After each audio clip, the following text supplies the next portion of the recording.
Bom, 9h05, vamos lá, dar início à nossa aula. Mais uma vez, bom dia a todos e todas presentes.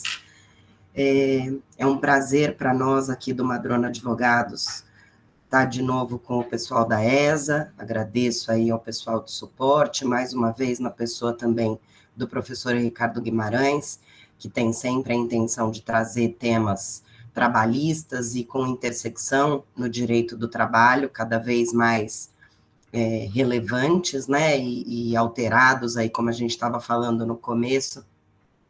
A lei LGPD é uma lei razoavelmente nova, né, tem 4 anos, com aplicação só nos últimos 2 anos, apesar de ao redor do mundo a gente já ter muitos precedentes e muitas outras leis que algumas empresas já aplicavam aqui no Brasil em relação a esse tema. Então, eu abro a fala aqui para o Avner. Avner Ribeiro é nosso associado de Brasília, responsável, um dos responsáveis por esse tema no escritório, a LGPD e as intersecções todas. E a gente gostaria de pedir para que as perguntas fossem feitas via chat. Na medida do possível, a gente vai respondendo ao decorrer da aula, mas fica ali registrada para, caso não dê no decorrer da aula, a gente fala sobre elas ao final, né? Avner, é com você. Obrigada. Opa. Bom dia, pessoal, tudo bem? Como a Priscila apresentou, né? Meu nome é Avner, sou advogado aqui no escritório de Madrona, em Brasília. Estou aqui há quase 4 anos. No escritório estou pouco menos de 1 ano. Vou me apresentar antes de tudo, né? Então, sou advogado em proteção de dados já tem uns 3 anos quase, praticamente. Tive o privilégio de ministrar cursos da implementação da LGPD para alguns órgãos públicos, tais quais o TRT do Rio Grande do Sul, a Seção Judiciária de Minas Gerais. Sou pós-graduado em Lei Geral de Proteção de Dados pela Faculdade Legale, tenho certificado de Privacy and Data Practitioner, Data Protection Practitioner da ICSIM, e também sou membro do Comitê de Privacidade da OAB-DF e também membro do Comitê de Privacidade da Rede Governança Brasil. Gente, vou começar aqui compartilhando a tela aqui para vocês. Vocês me avisam se vocês estiverem conseguindo ver a apresentação, por favor.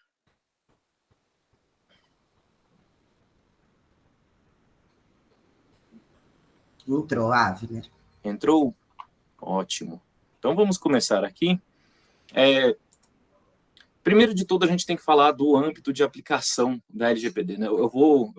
Se eu estiver falando rápido demais, eu peço para que vocês sinalizem aí no chat alguma coisa. Eu sei que de vez em quando eu tenho essa tendência de falar rápido demais. Então, mas aqui a gente vai ter que passar por alguns conceitos até de forma rápida, porque tem muita matéria e não tem tanto tempo assim disponibilizado para nós, mas a gente vai passar por alguns conceitos principais, básicos, entre aspas, né, da LGPD, e o primeiro deles é no âmbito de aplicação. Então, vamos falar aqui, né? No artigo 1º da lei, a lei dispõe sobre o tratamento de dados pessoais, inclusive nos meios digitais. Essa é a primeira parte importante disso tudo. Quando a gente trata dados em meios físicos, a LGPD também se aplica. Então, a gente hoje, principalmente na era digital que estamos, né, a gente tem muito essa tendência de pensar de que os dados vão só estar no meio digital. Não, aquela folha que você tem em cima ali, guardada na sua gaveta, também é tratamento de dados pessoais. Esse tratamento pode ser por pessoa natural ou por pessoa jurídica de direito público ou privado, com o objetivo de proteger os direitos fundamentais da liberdade e de privacidade e o livre desenvolvimento da personalidade da pessoa natural. Então, outra parte importante aqui é esse finalzinho, o livre desenvolvimento da personalidade da pessoa natural. A LGPD ela está aqui para proteger os dados pessoais de pessoas naturais. A LGPD ela não foi feita para proteger os dados de pessoas jurídicas. Aqui, quando a gente está falando, tem a pessoa natural, a pessoa jurídica de direito público e privado, que tratam esses dados, mas ela visa proteger os dados de pessoas naturais. Então, só para poder distinguir, né, a diferença entre pessoa natural e pessoa jurídica, imagino que todos vocês estejam muito a par já do que é pessoa natural, de acordo com o artigo 1º e 2º do Código Civil. Toda pessoa é capaz de direitos e de deveres de ordem civil, sendo que a personalidade nasce do nascimento com vida, resguardados os direitos do nascituro desde a concepção, e a pessoa jurídica é a unidade de pessoas naturais ou de patrimônios que visa a consecução de certos fins reconhecido pela ordem jurídica como sujeito de direitos e obrigações. Então, temos essas duas diferenças. A LGPD ela visa proteger os dados de pessoas naturais e não de pessoas jurídicas. Então, vamos falar um pouquinho do conceito de evolução histórica, né? A professora Priscila que já trouxe para a gente que outras leis no mundo, né, já estão protegendo dados pessoais e visam essa proteção há um bom tempo já, né? Então, a nossa lei ela é derivada, basicamente, né, ela não é uma cópia, mas ela é derivada, ela é bastante inspirada na lei europeia, que é a GDPR, e existem outros países que já têm leis muito mais antigas, como, por exemplo, o Japão tem uma lei de privacidade e proteção de dados desde 1999. Então, já é um tema que existe no mundo há bastante tempo. Então, essa lei ela passou por um longo processo de criação no Congresso Nacional e também por grandes debates, e ainda assim saiu a lei em 2018 e ainda tem pontos em aberto, como vamos ver aqui agora. Então, ela era o projeto de lei 4060 de 2012, virou a lei 13.709 de 2018, teve uma vacatio legis de 1 ano e meio, que foi prorrogado por mais 6 meses, ou seja, essa lei entrou em vigor somente em setembro de 2020, e as suas sanções, inclusive, só entraram em vigor em agosto de 2021. Então, apesar da lei estar vigente desde 2020, as sanções da lei só entraram em agosto de 2021. Então, tem pouco mais de um ano que as sanções estão em vigor, e aí a gente vai ver algumas outras coisas que aconteceram dentro disso, que é a questão de que a ANPD, né, a Autoridade Nacional de Proteção de Dados, ainda está fazendo algumas tomadas de subsídios. Então, recentemente, agora, mês passado, terminou a tomada de subsídios sobre a dosimetria de pena. Então, não faz sentido eles aplicarem sanções sem ter a dosimetria de pena. Então, ainda tem muita coisa para acontecer com a LGPD. A gente ainda está muito no início, é um bebê somente a LGPD. E aí tivemos de interesse também, né, a Lei 14.010, que dispõe sobre o regime jurídico emergencial e transitório das relações jurídicas de direito privado no período da pandemia do coronavírus, que definiu que sanções administrativas entrariam em vigor nesse período em agosto de 2021. A LGPD ela se tornou mais relevante ainda com a pandemia, né? Acelerou o processo da relevância da LGPD, principalmente com a quantidade de pessoas fazendo home office. Tivemos mais algumas outras questões, né? Então, agora saiu recentemente, né, a Lei 14.460, que transformou a ANPD em autarquia de natureza especial. Isso é extremamente importante, inclusive, para a ANPD ter a sua independência e começar a poder fazer seus processos administrativos de forma independente, poder pleitear na OCDE, por exemplo, o Brasil se tornar um país apto a receber dados pessoais, que é um tema muito importante dentro da transferência internacional de dados, mas que não vamos adentrar muito agora. E tivemos outras duas resoluções, e ainda estão pendentes outras diversas resoluções da ANPD, a primeira delas aprovando o regulamento do processo de fiscalização de processo administrativo sancionador, e a resolução 2, aprovando o regulamento de aplicação da lei para agentes de pequeno porte. Então, agente de pequeno porte tem uma pequena diferença, algumas diferenças entre o tratamento, para o tratamento de dados em relação a agentes de grande porte. E agora, logo, imagino que em dezembro, janeiro, por aí vai, deve sair a resolução relacionada à dosimetria de pena, que é uma das mais relevantes a saírem para a gente ter todo esse processo fiscalizador. Vamos falar sobre alguns conceitos, né? Bom, primeiro, o primeiro conceito mais importante de todos é o conceito de dado pessoal, né? LGPD é a Lei Geral de Proteção de Dados Pessoais. O que é dado pessoal? Dado pessoal é informação relacionada à pessoa natural identificada ou identificável. Essa é uma parte muito importante. Ou seja, qualquer informação que identifique uma pessoa ou possa identificar uma pessoa é dado pessoal. E isso varia de controlador para controlador, agente de tratamento. Então, digamos que uma placa de carro, para certos agentes de tratamento, ela é um dado pessoal. Por quê? Porque através daquela placa de carro, ele consegue identificar uma pessoa. Então, se você coloca meios razoáveis e consegue identificar uma pessoa através daquela placa de carro, aquilo lá é um dado pessoal. Agora, se você me traz uma placa de carro, eu não consigo fazer nada com essa placa de carro, não consigo identificar alguém com aquilo, ou pelo menos não através de meios razoáveis, aquele dado não é um dado pessoal.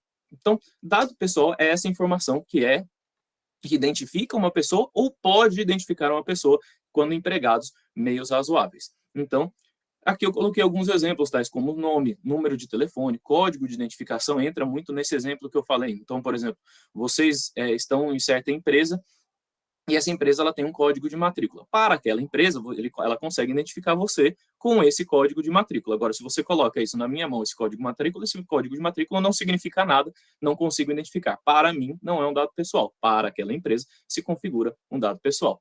Outros aqui, como e-mail, cargo, endereços, geolocalização, são também dados pessoais.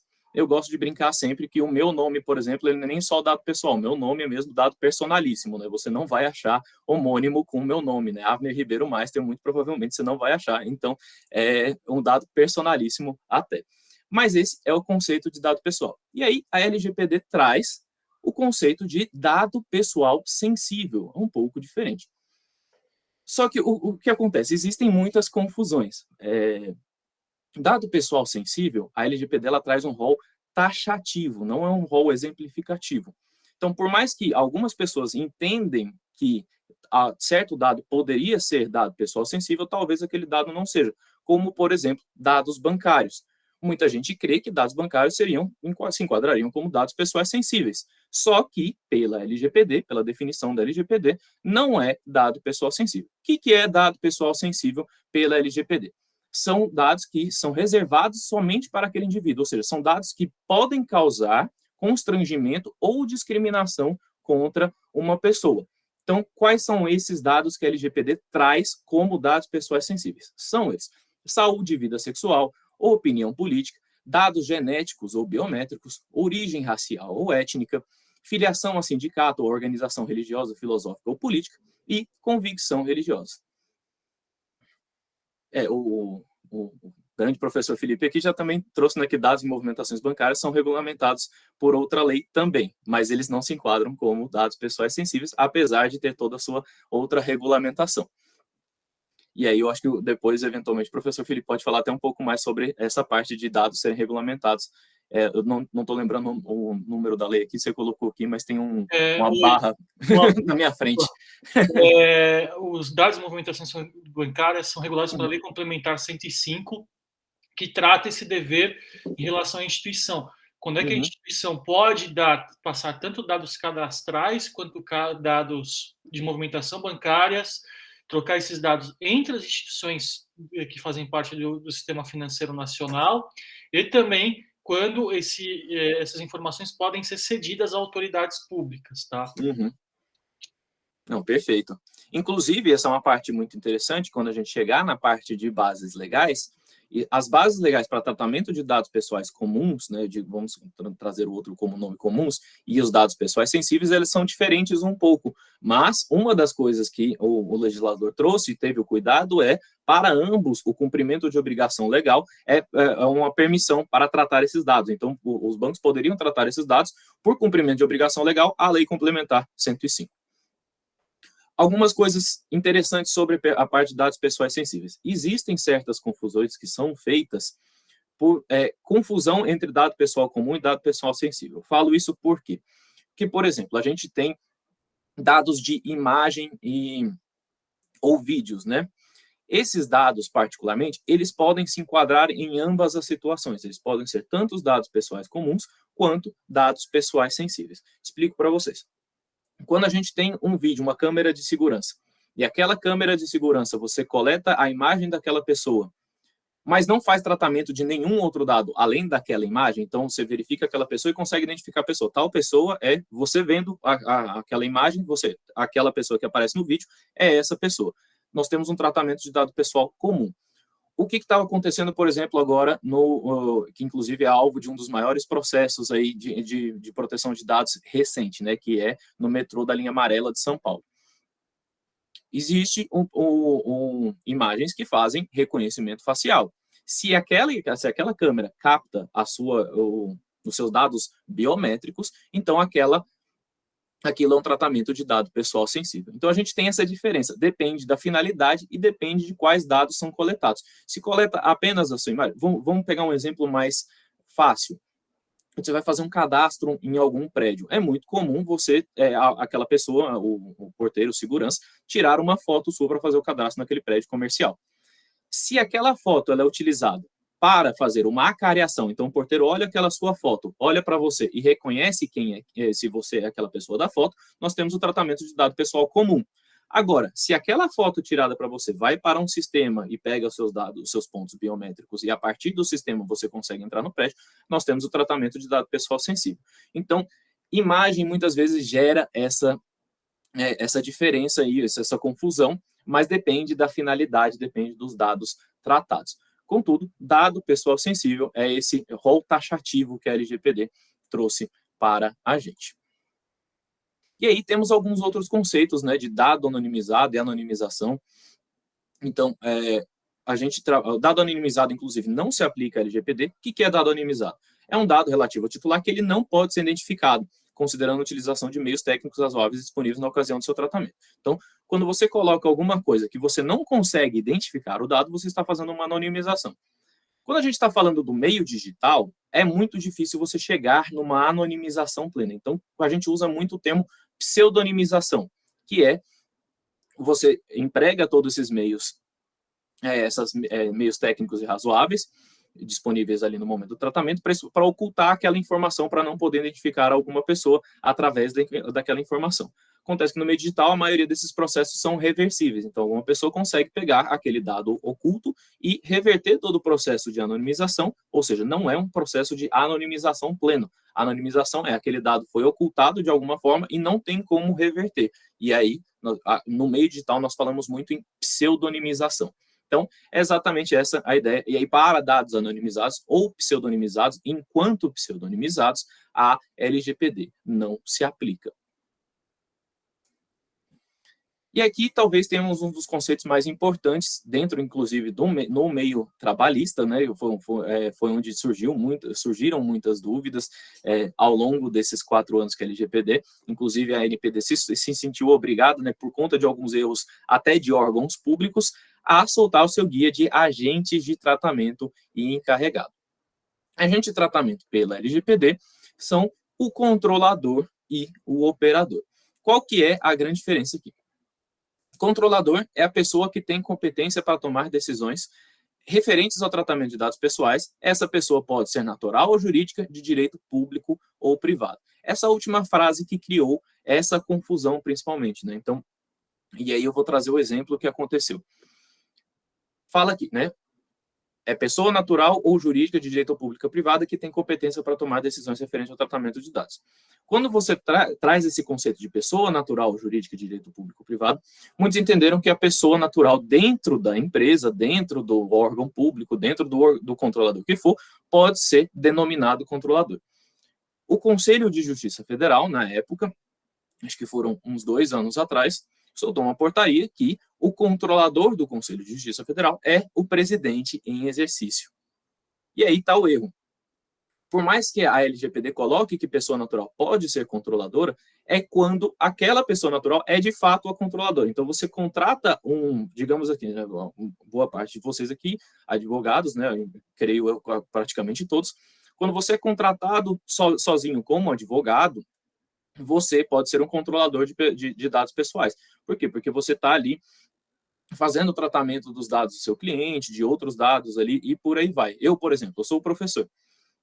Eu lanço um curso meu próprio para isso, eu pego minha própria lista de presença e tudo mais. Nesse caso específico, eu sou controlador de dados pessoais. Essa pessoa natural é controlador de dados pessoais. Agora, quando se tem uma organização, quando se tem uma empresa, quando se tem um órgão público, não existe personificar a figura do controlador. E aí eu falo isso principalmente porque não é o presidente do órgão público que vai ser o controlador, não é o CEO da empresa, não é o encarregado que vai ser o controlador. O controlador é a própria organização. Se você faz parte de uma organização, você faz parte do controlador. Então, e aí eu falo principalmente pensando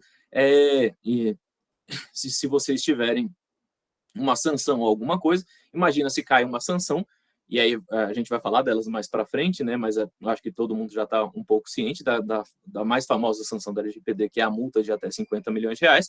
Imagina uma multa de 50 milhões de reais para o controlador, que no caso está estabelecido o CEO da empresa de uma empresa. Vai cair diretamente sobre ele ou vai cair sobre a empresa? Não faz muito sentido cair diretamente sobre ele. Então, até mesmo a ANPD se sentiu obrigada a soltar o guia de agente de tratamento para estabelecer exatamente o que acontece aqui. O controlador é a organização e não existe personificar essa figura quando se tem uma organização.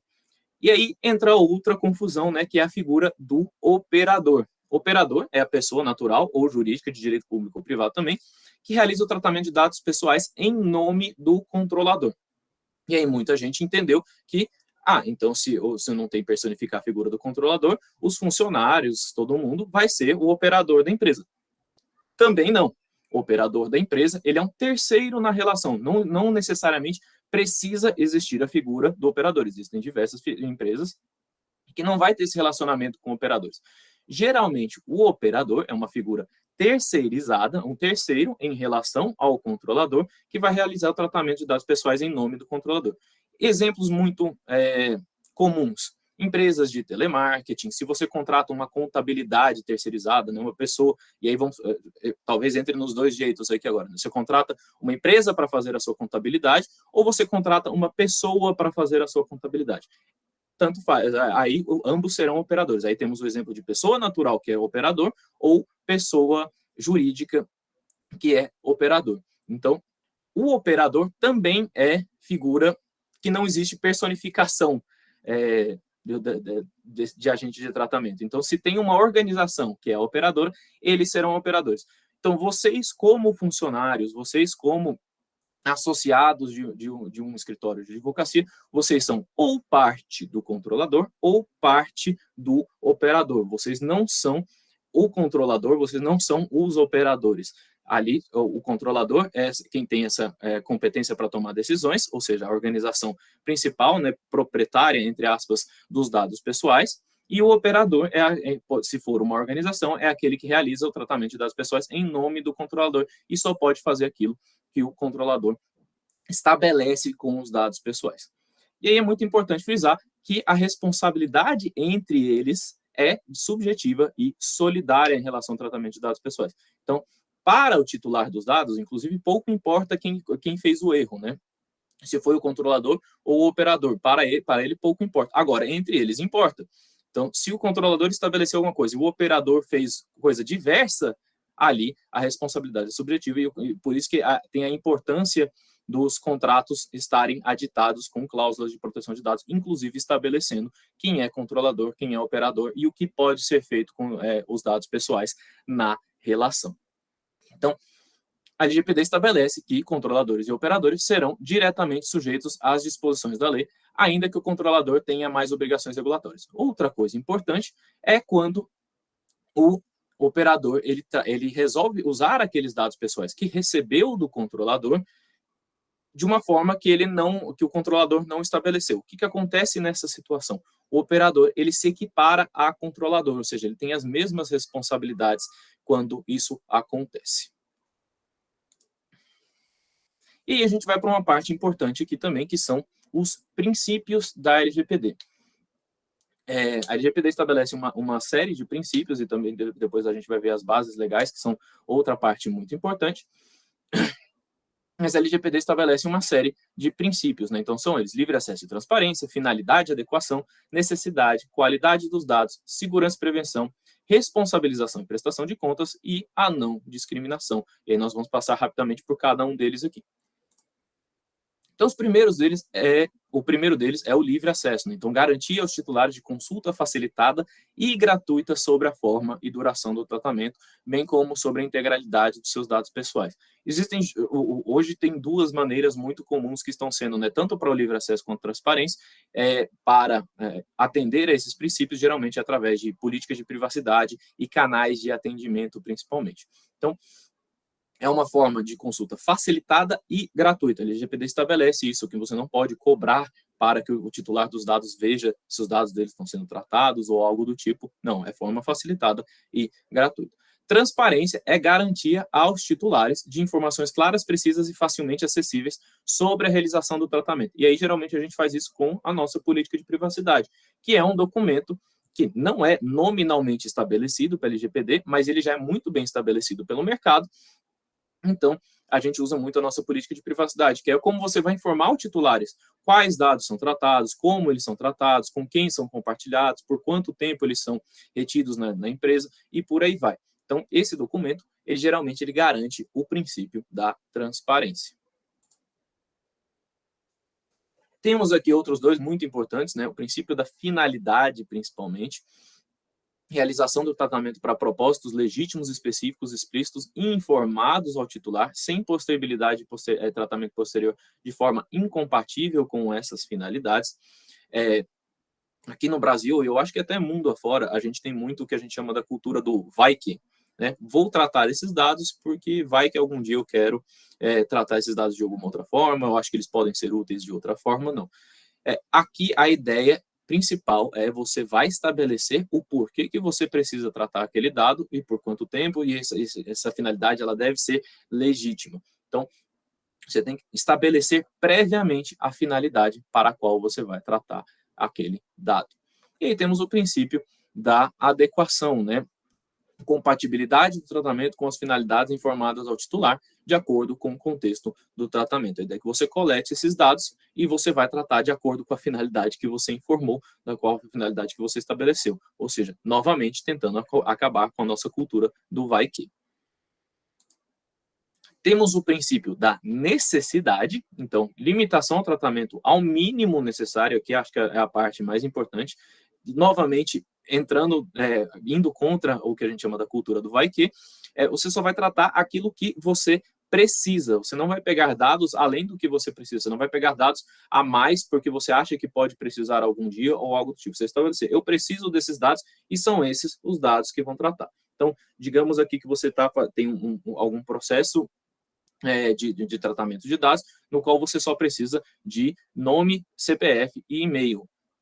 Você não precisa coletar nome do pai, nome da mãe, você não precisa coletar RG, você não precisa coletar CNH, você não precisa de nenhum daqueles dados. A gente pega aquelas fichas cadastrais enormes, muitas vezes a gente nem entende para quê.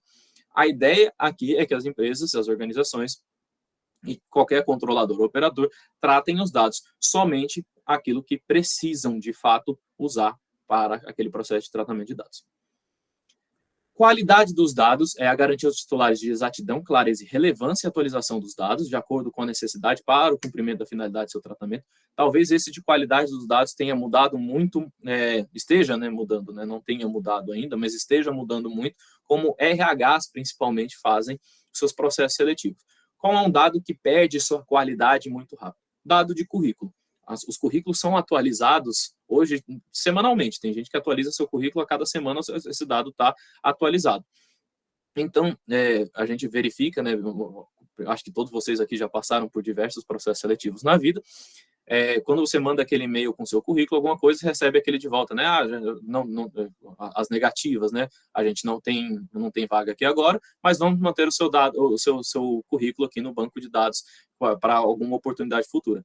Gente, assim, primeiro que eu acho que eu nunca vi isso acontecendo, né? Assim, um dado antigo, assim, é muito raro disso acontecer. Acontece, mas muito pouco. E segundo que esse dado, digamos assim, 1 ano atrás, 2 anos atrás, o currículo, ele perdeu a qualidade. Ele já não é o mesmo currículo. Muito difícil aquele currículo ter se mantido o mesmo. Então, a ideia aqui é que você mantenha esses dados de maneira exata, clara. Então, estabeleça um período no qual esses dados, de fato, vão perder a sua qualidade ou não. E aí, descartá-los. Porque você manter esses dados de forma indeterminada por tempo indeterminado, você não só perde a qualidade, como você perde a necessidade também desses dados. Então, você está indo diretamente contra 2 princípios da LGPD.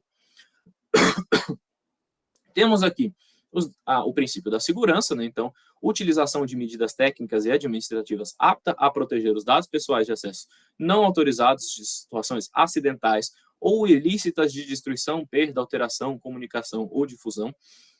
Aqui a parte de segurança entra muito o que a gente tem, né, os contratos que a gente faz de backup, servidor em nuvem e tudo mais. Por quê? Porque perder esses dados de forma que você não deveria ter perdido, configura como uma situação acidental ou ilícita de destruição, perda, alteração, comunicação, difusão. Então, se você perde esses dados, também é um incidente de segurança. Se você simplesmente não tem mais esses dados, não é só se esses dados são sequestrados, digamos que não foi parar na mão de ninguém, mas você tinha que ter esses dados. Então, também configura um incidente de dados pessoais.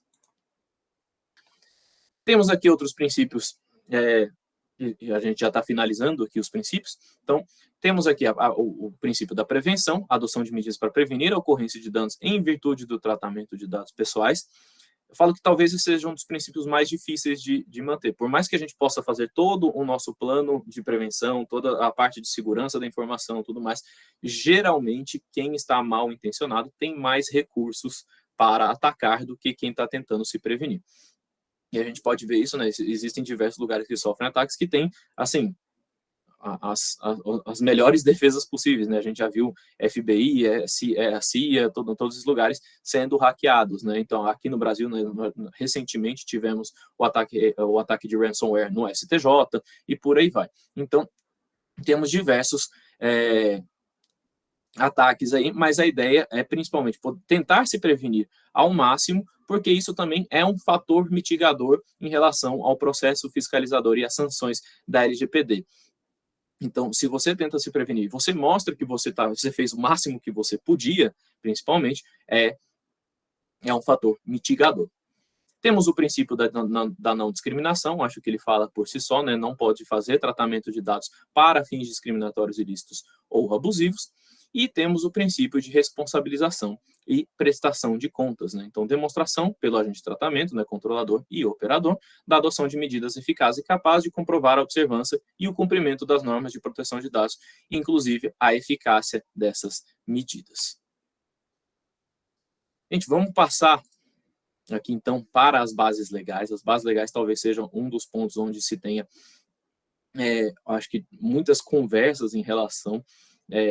Artigo 7º e artigo 11º da LGPD trazem as bases legais. Temos o artigo 23 também, que é diretamente para órgãos públicos e somente, né, para interesse da administração pública, mas temos aqui, inclusive, esse de administração pública também está incluído como base legal nos artigos 7º e 11º da LGPD. Então, a LGPD elenca aqui no 7º as bases legais para tratamento de dados pessoais comuns. São eles 10, né? Então, temos aqui o consentimento, a execução de contrato ou procedimentos preliminares relacionados ao contrato, cumprimento de obrigação legal regulatória pelo controlador, legítimo interesse do controlador, exercício regular de direito em processo judicial, administrativo ou arbitral, de pesquisa e estudo, e aí aqui a gente vai falar um pouco mais sobre cada um deles aqui, pela autoridade pública ou sem benefício, para a proteção de crédito, tutela de saúde e proteção da vida.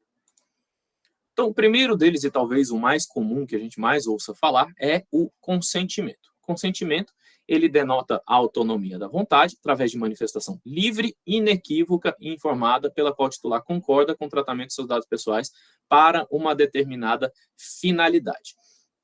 O que acontece muito em relação ao consentimento, né? E aí tivemos até alguns, não vou dizer erros, mas talvez não faça tanto sentido, né? Muitas empresas estavam estabelecendo termos de consentimento aos seus colaboradores em relação ao tratamento dos dados pessoais. O que acontece nesse sentido específico, né? Quando a gente está falando de uma relação trabalhista especificamente, tem uma hierarquia, né, entre a empresa e seu colaborador. Quando a gente fala que tem essa hierarquia, o colaborador ele não se sente exatamente livre para assinar esse termo de consentimento. Ele é meio que coagido, entre aspas, né, a assinar esse termo de consentimento. Se esse termo de consentimento ele não é livre, ele naturalmente ele nasce nulo. Então, esse termo de consentimento entre colaboradores e as empresas, né, em relação ao tratamento de dados pessoais, ele nasce nulo. A solução que foi feita, né, e aí a gente tem o consentimento era a ideia, né, principal. A gente tem outras 9 bases legais para fazer tratamento de dados.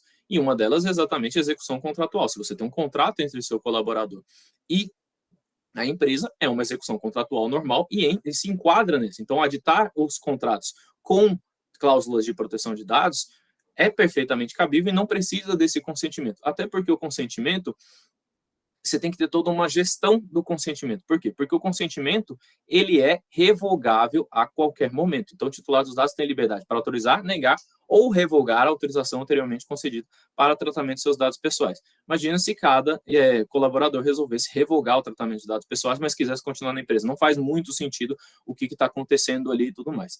Então, nós temos aqui o consentimento, né? E aí, uma das questões do consentimento é que o ônus da prova do consentimento cabe ao controlador. Então, digamos que vai tratar os dados com base no consentimento. O controlador deve demonstrar que o consentimento foi obtido de forma lícita, né, de forma livre e inequívoca.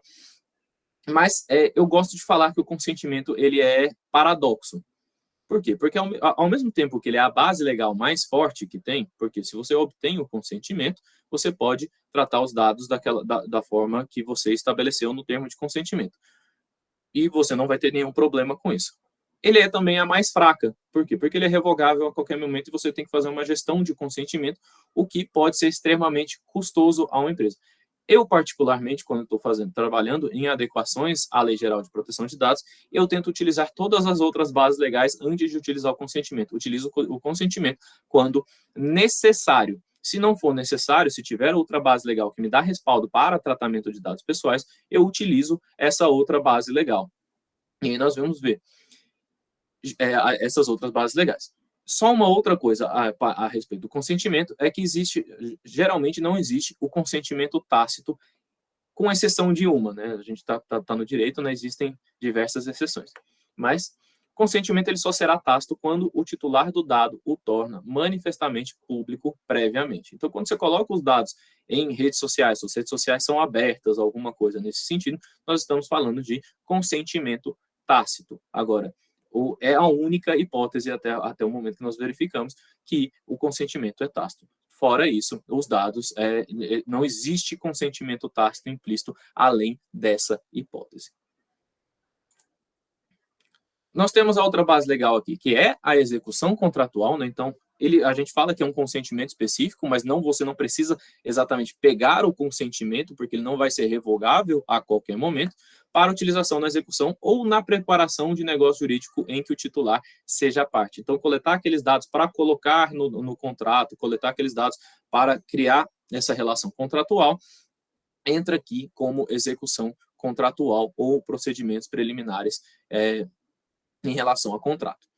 No caso de haver necessidade de processamento de dado pessoal para consecução dos termos ajustados em contrato, o consentimento do titular será abrangido pela autonomia da vontade expressa no momento da formalização do contrato, não sendo necessária nova previsão expressa para o tratamento decorrente do negócio. Então, são exemplos, né, desse tratamento sem previsão, enviar comunicado, notificação, processar pagamento, todas essas questões que envolvem um contrato, você não precisa de um consentimento do titular, todas elas são execução contratual. Eu preciso desses dados para executar o contrato que eu tenho com esse titular de dados e por aí vai. E aí existem os dados que vão de maneira incidental, né? Então, quando a gente está falando de duas empresas, né, fazendo negócio, e aí o contrato precisa de representante legal e tudo mais, aqui também entra nessa parte de execução contratual. Então, o titular dos dados ali, no caso, o titular dos dados vai ser o representante legal, e aí ele vai tratar os dados ali. Rogério, eu vi que você levantou a mão. Se você puder escrever no chat aqui, a gente acha melhor, porque a gente tem, acho que um pouco tempo, ou senão a gente abre para vocês ao final da aula, se tivermos tempo. Você pode escrever aqui no chat? Escrevo sim. Bom dia. Pode deixar. Bom dia. Obrigado. Perfeito. Então, aqui nessa parte de execução contratual, a gente não precisa, particularmente, de um termo de consentimento para o tratamento dos dados, né? A gente tem ali essa parte de procedimentos preliminares à execução contratual, ao contrato que o titular seja parte. Nós temos outras bases legais, uma que é muito utilizada também, né, que é o cumprimento de obrigação legal, né? Então dispensa o consentimento do titular do dado, regra de legalidade ampla e da preservação do interesse público sobre o particular, né? Então, autorizador da LGPD, que possibilita que a lei não entre em conflito com outras legislações ou regulamentos vigentes, né? Então, entra muito, por exemplo, no que a gente trouxe o exemplo do professor Felipe aqui, que os dados bancários eles são regulamentados pela Lei Complementar 105, né? Esse número mesmo, né? E aí tem toda essa parte de que você precisa tratar esses dados de acordo com o que aquela lei estabelece, e aí vai ser o cumprimento de obrigação legal. O Rogério perguntou aqui, né? Dados para o convênio médico não precisa de termo de consentimento, então depende muito do que vai acontecer. No geral, você não vai precisar. E aí, aqui, naturalmente, a gente está falando de tratamento de dados pessoais comuns, né? Então, a gente está falando aqui primeiro do artigo 7º. Você vai ver que a parte de execução contratual no 11º, que é qual fala dos dados pessoais sensíveis, ele é um pouco diferente. Ele não vai falar exatamente execução contratual. A gente não usa exatamente a parte de execução contratual, mas ele se enquadra lá também. E aí eu vou falar especificamente sobre essa parte quando a gente chegar nos dados pessoais sensíveis, tá bom, Rogério? Mas tem toda essa parte também. Então, continuando aqui, né? A gente tem essa parte de cumprimento de obrigação legal, e aqui eu mesmo dando aula para órgãos públicos, né? Principalmente, qual que era o maior medo deles, né? Eu imagino que o professor Felipe já tenha visto isso algumas vezes. Todo mundo me pergunta, mas professor, e a LAI? E a lei de acesso à informação? Ela me obriga a colocar esses dados, mas esses dados são pessoais, tem a LGPD agora. Gente, a LAI, ela te obriga a alguma coisa. A LGPD, ela permite, e não só permite, como ela faz você ter o cumprimento de obrigação legal. Logo, o que está disposto na LAI, você tem o cumprimento de obrigação legal a cumprir. O cumprimento de obrigação legal exatamente evita esse conflito, né? Todo mundo colocava que tinha um conflito entre a LGPD e a LAI, mas por conta de um inciso dois incisos, né, de artigos ali, que são os cumprimentos de obrigações legais no artigo 7º e 11º, ele permite que esses dados sejam publicados, ou seja, se tem uma lei que te obriga a compartilhar, a disponibilizar esses dados ao público ou alguma coisa nesse sentido, você pode e deve fazê-lo porque tem uma lei te obrigando a fazer isso. Nós temos aqui a parte de pesquisa e estudo. Essa parte de pesquisa e estudo tem uma noção interessante, né? Então, utilização estrita para a realização de estudos por órgão de pesquisa público ou privado dispensando o consentimento titular. Então, a parte de pesquisa e estudo, ela tem um controlador específico estabelecido, que são esses órgãos de pesquisa público ou privado. E aí a gente foi ver, inclusive, tive que fazer isso recentemente, a gente foi verificar, tem que, inclusive, estar ali sem fins lucrativos e tudo mais, para poder fazer esse tratamento dispensando o consentimento do titular. Então, se você vai fazer essa pesquisa e estudo para fins comerciais e por aí vai, geralmente você não vai utilizar a base legal de pesquisa e estudo, geralmente você vai utilizar o consentimento. A ideia de pesquisa e estudo aqui é para órgãos de pesquisa público ou privado sem fins lucrativos. Nós temos aqui o exercício regular de direitos judicial administrativo em processo judicial, administrativo ou arbitral. Aqui é uma das bases legais que a gente mais utiliza, principalmente nos documentos mais importantes de uma empresa na sua adequação LGPD, que é a política de retenção e descarte de dados. A gente vai falar, inclusive, de alguns prazos. Mas por que a gente fala que a gente utiliza muito isso? Porque você pode tratar esses dados para garantir a sua ampla defesa e o contraditório. Então, vamos falar numa relação trabalhista, principalmente. Um ex-colaborador e aí temos até casos práticos relacionados a isso. O ex-colaborador entrou em processo contra a sua ex-empresa, pedindo, inclusive, a exclusão dos seus dados. A empresa ela pode responder no sentido de que eu não posso excluir os seus dados neste exato momento, exatamente pelo que está acontecendo aqui agora, porque eu preciso garantir a minha ampla defesa e o contraditório, eu posso utilizar esses dados para exercer esses meus direitos, meu exercício regular de direitos. Então, quando a gente estabelece a nossa política de retenção de dados, a gente geralmente trabalha muito com prazos prescritivos. Geralmente, na relação trabalhista, até 2 anos do fato que ocorreu, né? A gente recomenda 2 anos até depois do término da relação de emprego, que é geralmente o prazo final para isso. E aí eu sei que a professora Priscila depois ela pode falar até um pouco mais sobre isso, né? Porque existem outras ações que podem trazer outros prazos aí. Mas a gente trabalha muito com prazos prescritivos em relação ao exercício regular de direitos. Então, a gente tem essa parte específica no exercício regular de direitos que a gente vai trabalhar a nossa a nossa política de retenção, exatamente para que sejam colaboradores, sejam qualquer titular de dados especificamente, se eles entrarem com alguma ação específica, a gente tenha os dados necessários para exercer nosso contraditório ampla defesa. Temos aqui outras duas bases legais importantes, né? Uma delas, proteção da vida e a tutela da saúde. Proteção da vida vamos trazer um senso mais de urgência, né? Proteção da vida, ele dispensa o consentimento do titular dos dados em caso de necessidade de tutela do bem maior da pessoa natural, que é a vida e a sua incolumidade. Então, aconteceu alguma coisa ali dentro da organização que está, ou tem alguma pessoa perto que aconteceu alguma coisa, você pode utilizar aqueles dados para proteção da vida daquele titular de dados. Então, a proteção da vida traz um pouco mais esse senso de urgência. Já a tutela da saúde é um pouco diferente. Também dispensa o titular do dado, mas ele também tem controlador específico estabelecido pela lei. Então, dispensa o consentimento do titular dos dados, no caso de estrita necessidade de tutela da saúde do titular, de terceiro ou pública. E é a única hipótese de tratamento de dados por agente exclusivo, né? Então, profissionais de saúde, serviços de saúde ou autoridade sanitária. E aí a gente tem algumas questões específicas, né? A gente tem, por exemplo, quando a gente vai para alguma consulta médica ou alguma coisa nesse sentido, se tinha muita discussão, né?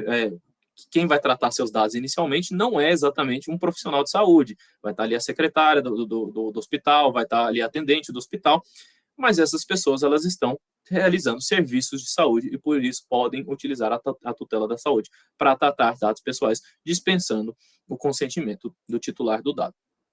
Serviços de saúde, no geral, eles utilizam muitos dados, assim, cumprindo leis, cumprindo coisas obrigatórias, e também na parte de tutela da saúde, visando proteger, e assim, usa tutela da saúde e proteção da vida, né, visando proteger a sua vida e a sua incolumidade, e também fornecer os outros serviços de saúde, né. Então, temos diversos, os serviços de saúde talvez sejam os lugares mais complexos de se fazer adequação ao LGPD para estabelecer as suas finalidades, mas muitas delas se enquadram tanto em cumprimento de obrigação legal, proteção da vida, execução contratual e tutela da saúde. Para psicólogos, é uma base legal aplicável, correto? Sim, quando a gente está falando de psicologia, né, nós estamos falando de um serviço de saúde, com certeza. Psicologia é um serviço de saúde, e aí, tutela da saúde seria uma base legal aplicável. Claro, depende da finalidade para a qual o dado está sendo coletado, né? Mas, sim, serviço de psicologia, a gente está falando de tutela da saúde, sim. E ainda temos outras duas bases legais, né, para completar as 10 que temos para dados pessoais comuns, que é a proteção de crédito, né, então dispensa de consentimento titular do dado, previsão para os casos estritos de tutela do crédito, a expressa necessidade de observância simultânea da legislação pertinente, né. Então, digamos que essa aqui é uma base legal muito utilizada por quem está no setor bancário, mas ela também pode ser uma base legal utilizável, por exemplo, para algumas execuções contratuais. Então, digamos ali, temos um inadimplente ou alguma coisa nesse sentido, pessoa que não quer pagar. Você pode utilizar aqueles dados ali especificamente para proteção de crédito.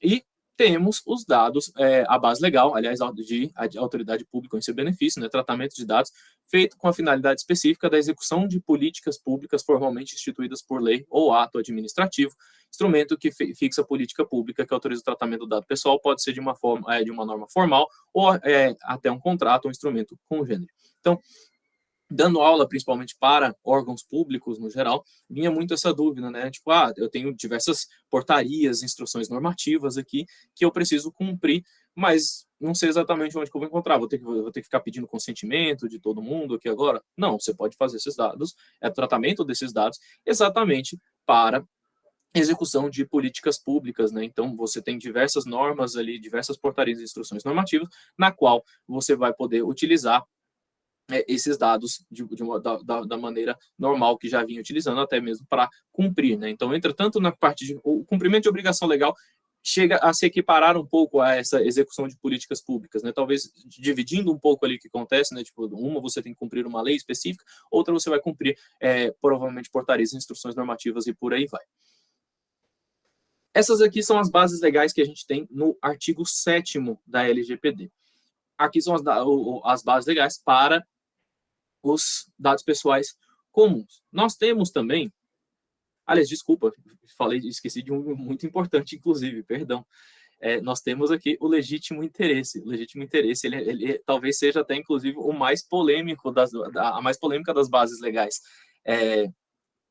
do artigo 7º. O legítimo interesse, ele somente poderá fundamentar tratamento de dados pessoais para finalidades legítimas, consideradas a partir de situações concretas que incluem, mas não se limitam a apoio e promoção de atividades do controlador e proteção em relação ao titular do exercício regular de seus direitos ou prestação de serviço que o beneficiem, respeitadas as legítimas expectativas deles e os direitos e liberdades fundamentais nos termos da LGPD. O que acontece muito com o legítimo interesse que levanta essa polêmica? Muita organização estava utilizando o legítimo interesse como uma base legal backup. Não consegui enquadrar em nenhuma outra base legal, joga o legítimo interesse aí. Não é assim que funciona. O legítimo interesse não pode ser, de forma alguma, utilizado dessa forma. O legítimo interesse, você tem que fazer todo um teste de ponderação para ver se o legítimo interesse ele é aplicável ou não. Então, você tem que fazer ali um balanceamento, você tem que verificar se tem uma quebra de legítima expectativa do titular ou do dado ou não, se você tem medidas de salvaguardas. Então, tem todo um teste, e a gente chama isso de teste de LIA, né, que é o Legitimate Interest Assessment. A gente tem todo esse teste de ponderação para ver se o legítimo interesse é aplicável. E eu trago para vocês até uma situação interessante disso. O legítimo interesse, ele é muito utilizado para fazer as questões de marketing. Bastante utilizado para fazer as questões de marketing. Então, você faz uma compra online, especificamente de alguma loja, digamos, não sei, você faz uma compra específica do Mercado Livre. Você fez uma compra no Mercado Livre, você tem uma legítima expectativa de receber, eventualmente, propagandas do Mercado Livre ali por conta disso. Agora, digamos que você nunca fez uma compra no Mercado Livre e do nada você está recebendo propagandas no Mercado Livre. Aí talvez a gente tenha uma quebra de expectativa. Um caso muito interessante que aconteceu, inclusive gerou uma sanção na Europa, e aí todos os casos que a gente trouxer de sanção aconteceram na Europa, porque até agora nós não temos nenhuma sanção aplicada aqui no Brasil. Se for tudo mediante o que parece que vai ocorrer, ano que vem teremos sanções aplicadas aqui no Brasil, mas por enquanto ainda não. Um caso que aconteceu uma empresa de telemarketing ligou, né, para certa pessoa, a pessoa era cliente ali e tudo mais, ligou para um titular dos dados, aliás, diversos titulares de dados, né, oferecendo os produtos e tudo mais, e esse titular de dados falou que não queria mais receber essas ligações. Quando essa empresa falou, tudo bem, a gente vai excluir seu número do banco de dados aqui, tudo mais, o que acontece, né? Obviamente não excluíram. Ao não excluir, ligaram novamente para diversos outros titulares de dados, tivemos aí diversas reclamações para a autoridade europeia nesse sentido, né, de que os dados não estavam sendo respeitados, eles estavam usando o legítimo interesse. Quando você liga novamente, você fala que quando o operador, ali no caso, na empresa de telemarketing, liga novamente, tem essa quebra de expectativa do titular dos dados, e esses dados não estão sendo usados de maneira legítima, e isso gerou uma multa de 400 mil euros. Esse é um dos casos que aconteceu na Europa, se eu não me engano, foi ano passado. Mas nós temos aí casos desse jeito acontecendo. E existem multas diversas na Europa acontecendo, eventualmente vocês podem até checar, existem sites mostrando as multas que têm acontecido na Europa. Mas é isso, a gente tem aqui o legítimo interesse, ele deve ser utilizado como base legal, mas ele não pode ser utilizado como uma base legal backup. Você não pode, não encontrei nenhuma outra base legal, vou utilizar o legítimo interesse. O Rodrigo está perguntando aqui que contratualmente tem que fugir do consentimento e utilizar a base legal, correto? No caso dos menores de idade, artigo 14 da LGPD, pode ser considerado uma classificação específica. Há necessidade do responsável legal autorizar o tratamento de dados para o empregador quando da realização da contratação e registro pela CLT. Rodrigo, essa é uma pergunta até difícil de ser respondida, porque a ANPD não colocou ainda, né, ela abriu a tomada de subsídios, inclusive, para tratamento de dados pessoais de crianças e adolescentes, e deve surgir uma nova regulamentação, né, aliás, uma regulamentação complementar em relação ao tratamento de dados de crianças e adolescentes. Neste exato momento, a gente acha que o seguro, né, no caso, é sim o consentimento. Acho que a professora Priscila ela consegue responder essa parte até melhor do que eu. A gente vai falar um pouquinho mais adiante, mas de toda forma segue a mesma regra que já existia para contratação de menores aprendizes, né, que é, de fato, a responsabilização e a assinatura de um dos pais ou responsável. Exatamente. Então, até porque a LGPD, ela fala do tratamento de dados de criança e adolescente, que eles precisam, no tratamento de menor de idade, precisa de um responsável, ou pai, ou algum outro responsável, dar esse consentimento, e aí, como a professora Priscila bem trouxe, continua nessa regra. Continuando aqui, então, nós tivemos o legítimo interesse.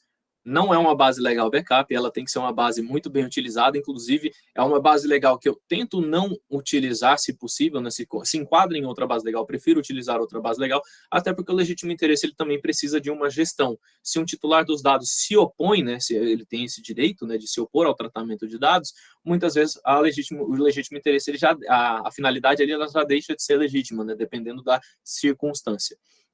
Mas existem diversas circunstâncias na qual se pode utilizar o legítimo interesse. E assim, eu só não vou falar mais do legítimo interesse, porque o legítimo interesse em si, a base legal do legítimo interesse, ela pode gerar sozinha uma aula de 6 horas. Só essa base legal sozinha ela pode gerar. Então, eu não posso ficar adentrando muito no legítimo interesse, porque a gente ainda tem muito material para cobrir. Gente, essa é a última parte aqui, antes de eu passar aqui um pouco mais para a professora Priscila, mas a gente vai falar rapidinho aqui das bases legais para o tratamento de dados pessoais sensíveis. Vocês vão ver que eles são muito parecidos. No geral, são as mesmas bases legais. Existem algumas pequenas diferenças. A primeira delas é que o legítimo interesse não é uma base legal para tratamento de dados pessoais sensíveis, da mesma forma que a execução contratual, agora, ela está em outra base legal. Ela foi removida do jeito que estava, mas ela foi embutida em outra base legal. Ela permanece da mesma forma. Você pode utilizar o seu contrato para tratamento de dados pessoais sensíveis. Por quê? Quando a gente olha aqui, exercício regular de direitos, inclusive em contrato e em processo judicial, administrativo e arbitral. Então, nós podemos utilizar dados pessoais sensíveis para questões contratuais da mesma maneira. Ela só foi embutida em outra base legal. E aí, aqui nós temos uma nova base legal, né? Nós temos todas as outras que a gente já tinha falado, né? Então, consentimento, cumprimento de obrigação legal,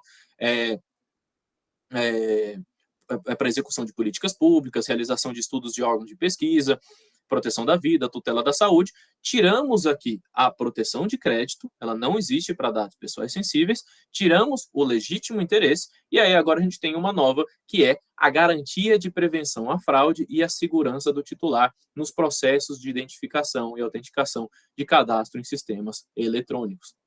E essa base legal, ela é inclusive muito importante para o meio trabalhista, porque tem toda a questão de bater ponto, por exemplo. Hoje existem, seja por digital ou por biometria, por aí vai, né, de diversas formas. Então, temos essa nova base legal para dados pessoais sensíveis especificamente. As outras bases legais, elas permanecem com a mesma redação, a mesma ideia. Você pode utilizar as outras bases legais, exceto o legítimo interesse e a proteção de crédito, que não são mais bases legais para o tratamento de dados pessoais sensíveis. Gente, vou passar aqui agora, então, a palavra para a professora Priscila, que ela vai continuar, mas qualquer dúvida posso responder aqui no chat também. Se vocês tiverem outras dúvidas, a gente pode, ao final da aula, responder também.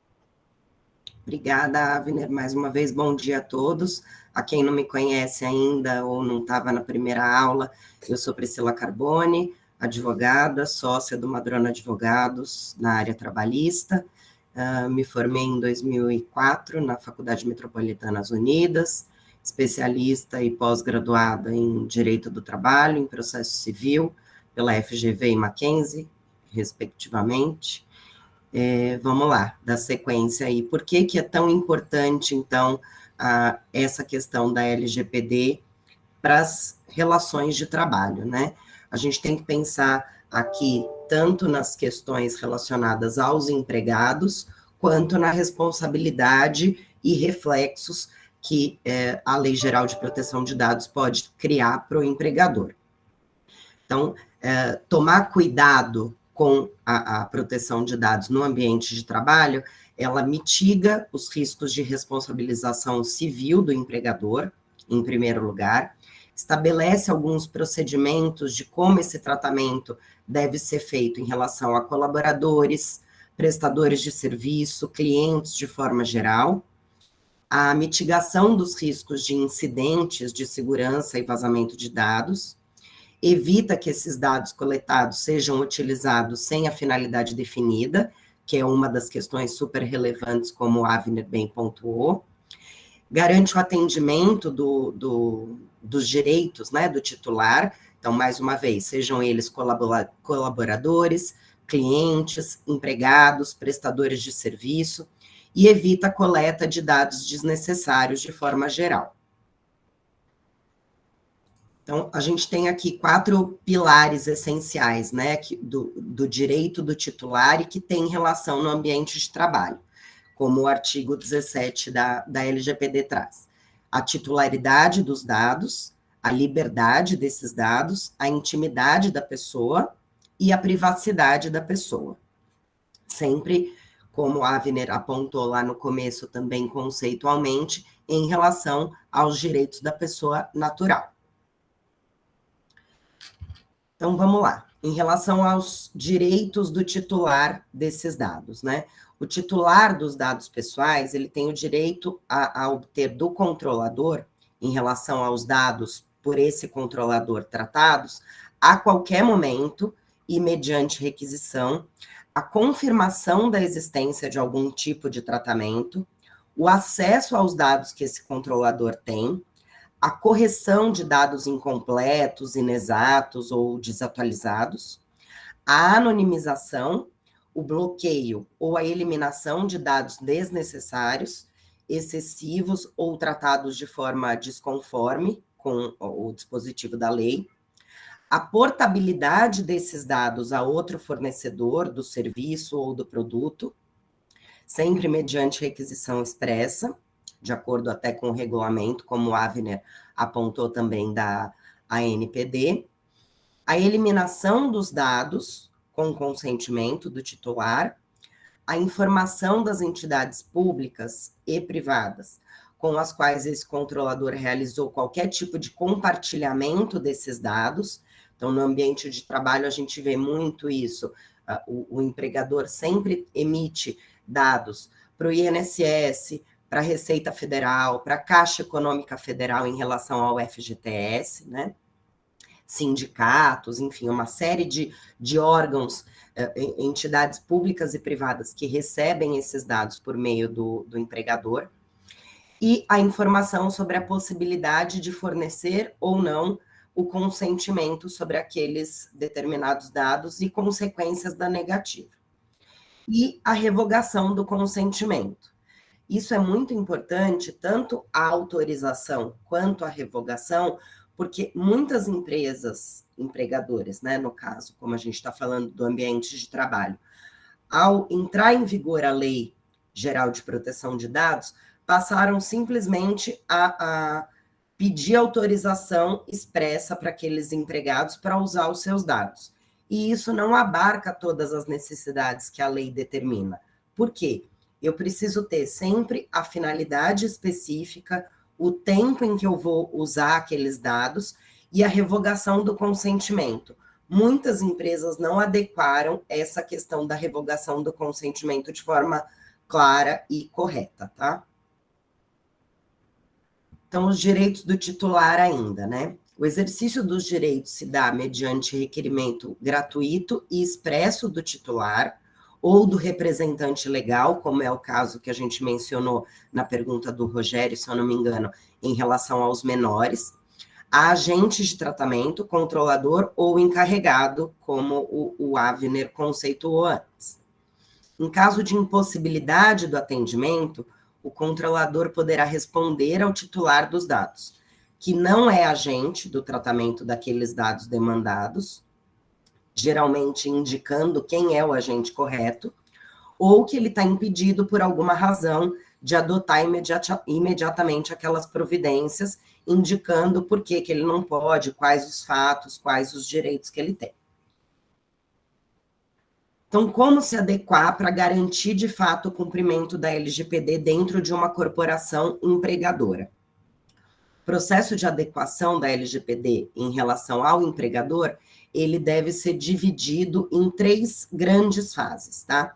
o mapeamento dos dados e do fluxo das atividades realizadas pela organização, o gap analysis das atividades listadas nesse mapeamento, vou falar um pouquinho do gap analysis, e a implementação de boas práticas, políticas de governança, em que a gente tem aí também as regras de ESG cada vez mais presentes dentro das corporações e tendo que ter essa adequação também da LGPD, e documentos que garantem o melhor cumprimento da LGPD.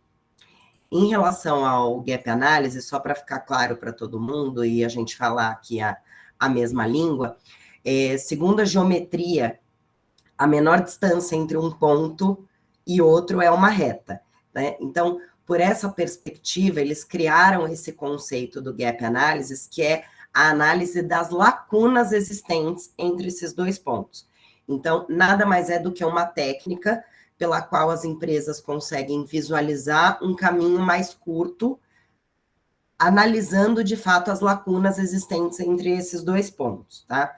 Então, ser gestor, acho que é uma jornada, e eu falo por experiência própria aqui no escritório também, com muitos riscos, muitos desafios, e o empregador está cada vez mais sendo desafiado e sendo arriscado por todas essas questões, né? Então, o Gap Analysis ajuda a análise de dados e ajuda a solucionar esse tipo de questão existente entre um ponto e outro, tá?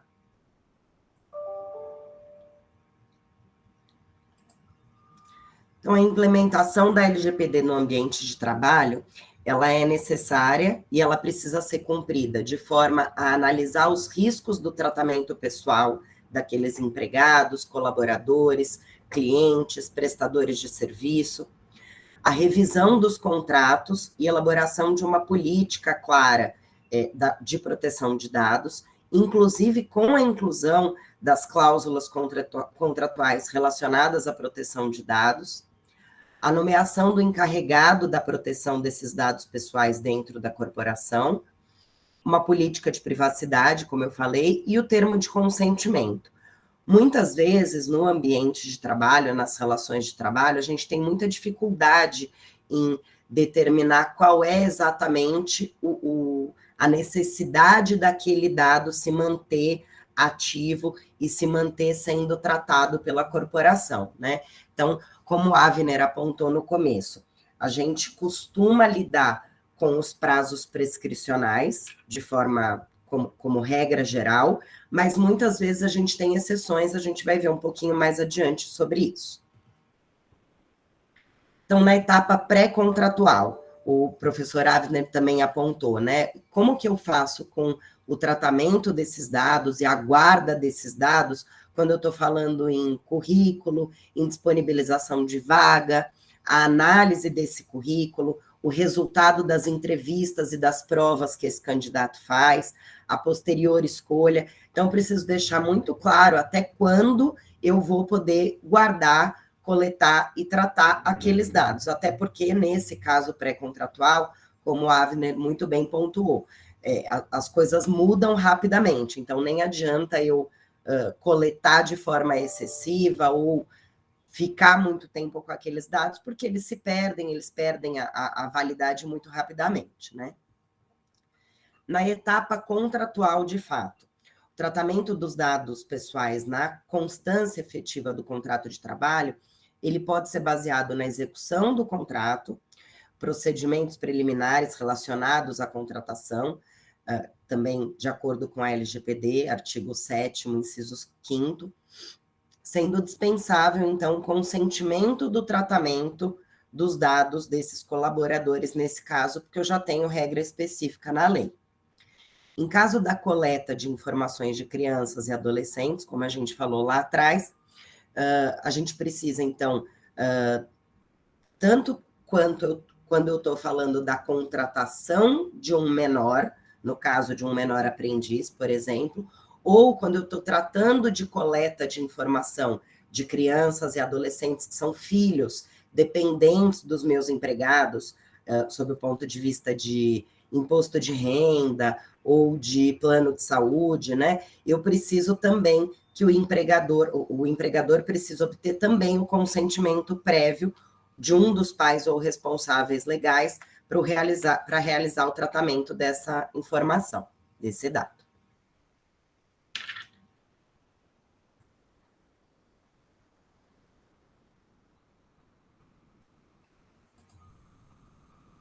Espera aí que eu me perdi aqui. Ah, tá certo. Eu fui só comparar se estava certinho a página. Então, nos contratos de trabalho, é muito importante a gente cumprir determinadas obrigações legais, né? Os dados do contrato, os dados de educação e profissionais desse empregado, folha de pagamento, imposto, informações da Seguridade Social, informações sobre vistos e autorizações de trabalho, quando eu estou falando de empregados estrangeiros que estejam trabalhando no Brasil, informações de desempenho desses empregados. Então, é muito comum que a empresa guarde esse tipo de informação a longo prazo para avaliar a evolução desse empregado, para avaliar, eventualmente, uma evolução no plano de carreira desse empregado. Os registros de ausência, de férias, atestados médicos e resultados dos exames pré-admissionais, admissionais e periódicos, os registros de treinamento desse empregado, também com essa visão de analisar o plano de carreira e a evolução desse empregado, os registros de tempo de trabalho, que é um ponto muito sensível, a gente vai falar de forma específica dele um pouco adiante, as informações bancárias para eu fazer os depósitos de salários, bônus e afins, os dados de login do computador corporativo desse empregado. Rafaela, o material vai ser disponibilizado sim, tá? A ESA vai disponibilizar o material para vocês. Pode seguir, Avner, por favor. Então, como que eu faço quando eu estou rescindindo, né, um contrato de trabalho? O que eu preciso formalizar com esse empregado? Ou mesmo quando passa o período em que eu posso tratar aquele determinado dado pessoal do meu empregado. E aí eu volto ao termo, tá? Quando a gente fala empregado, a preocupação do empregador, ela é muito mais abrangente do que só dos seus empregados. A gente tem todos os dependentes de plano de saúde, de imposto de renda daquele determinado empregado. A gente tem informações fornecidas ou de clientes que esses empregados têm acesso ou que o cliente tem acesso por conta da prestação de serviço de alguns empregados. Então, eu vou colocar um empregado meu para trabalhar ou coletar informações alguns dias dentro de um determinado cliente. Esse cliente também vai ter acesso a dados pessoais dos meus empregados. E eu, enquanto empregadora, tenho a responsabilidade com relação a esses dados, tá? Então, o término do tratamento dos dados pessoais. Quais são as hipóteses, né? A verificação de que a finalidade foi de fato alcançada ou que esses dados deixaram de ser necessários por alguma razão. O fim do período de tratamento desses determinados dados. A comunicação do titular, inclusive no exercício do seu direito, da revogação a qualquer tempo desse consentimento, desde que não seja um dado em que eu, como empregadora, tenha a obrigatoriedade mesmo de ter comigo. A determinação da autoridade nacional, quando houver algum tipo de violação ao disposto na LGPD. A prescrição da obrigação previdenciária, que hoje é de 5 anos, e da obrigação trabalhista também.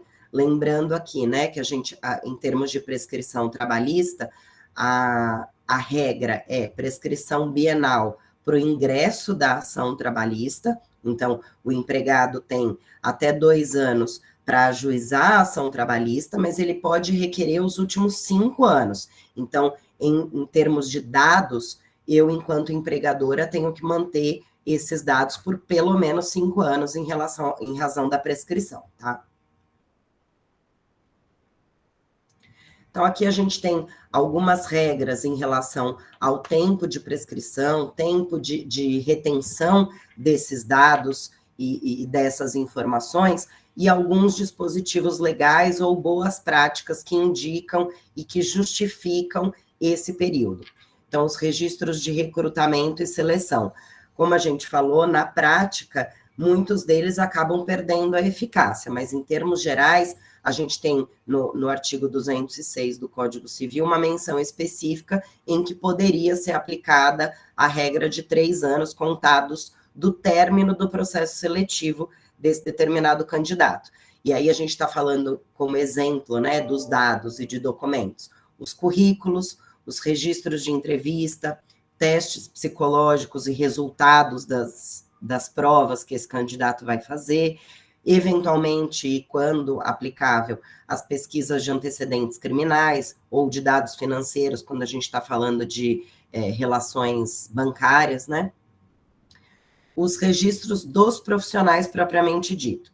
Então, incluem os contratos, o registro da entrevista propriamente dito, porque eu também posso usar esse know-how anterior do empregado para avaliar eventualmente a evolução dele na carreira dentro da minha corporação, os relatórios de avaliação individual e anual, contrato de emprego, histórico de trabalho, eventuais cartas de renúncia, rescisão, afastamento por aposentadoria, os registros de folha de pagamento, as despesas com algum tipo de subsistência, incluindo hora extra, bônus, despesas, benefícios em geral, os registros anuais de licenças, questões disciplinares, né, quando foi aplicado algum tipo de advertência ou de suspensão em relação àquele empregado, pesquisas de clima, pesquisas de equipe, plano de ação com aqueles determinados associados, fotografias que deixaram ali, o profissional deixou dentro da empresa, óbvio que sempre dentro do ambiente corporativo, né?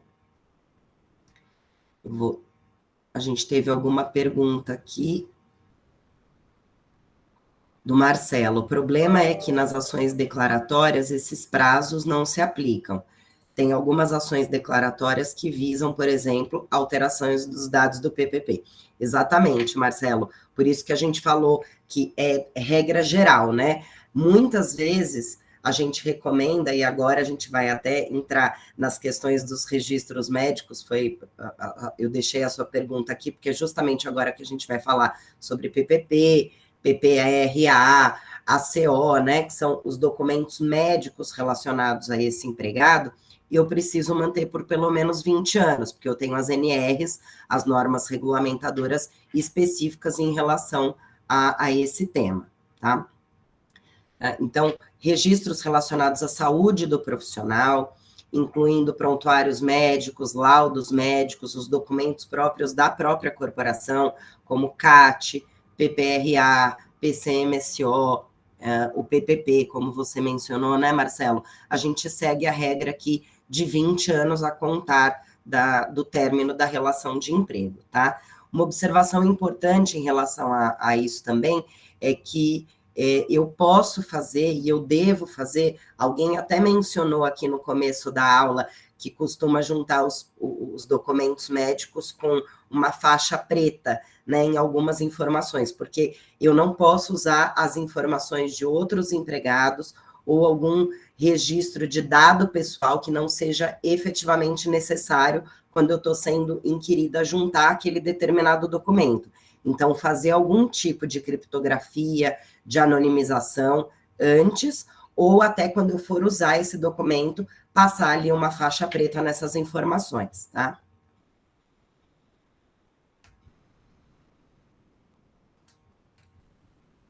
Pode seguir, Avner, por favor.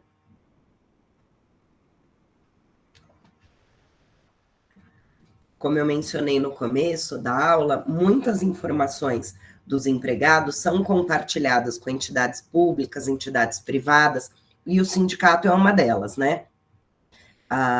Os registros relacionados ao sindicato, então, conselho de classe, associação, contribuição sindical, a regra também, de acordo com a Constituição Federal e a CLT, é de 5 anos a partir do término da relação de emprego. Eu gosto de lembrar, quando eu falo em prazos prescricionais trabalhistas, que os 5 anos, eles podem ter um gapzinho para trás, que é sempre bom ter essa informação.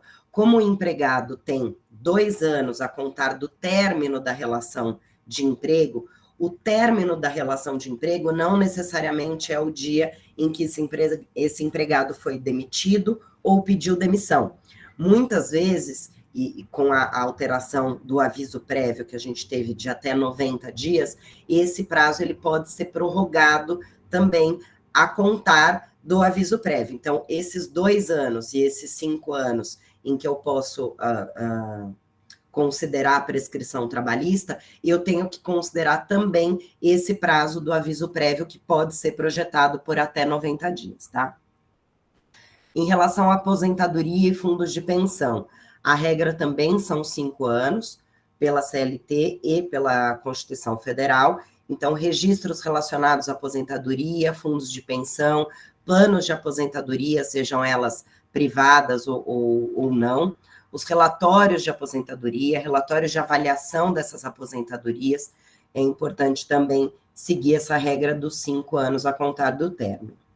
Os depósitos fundiários, a regra geral, apesar da prescrição ter sido alterada para 5 anos, né, pelo STF, não tão recente, que eu já estou velha, já tem bastante tempo que alterou essa regra, mas a regra geral para a guarda desses documentos em relação aos depósitos fundiários também é de 30 anos, por conta da lei específica 8.036, tá?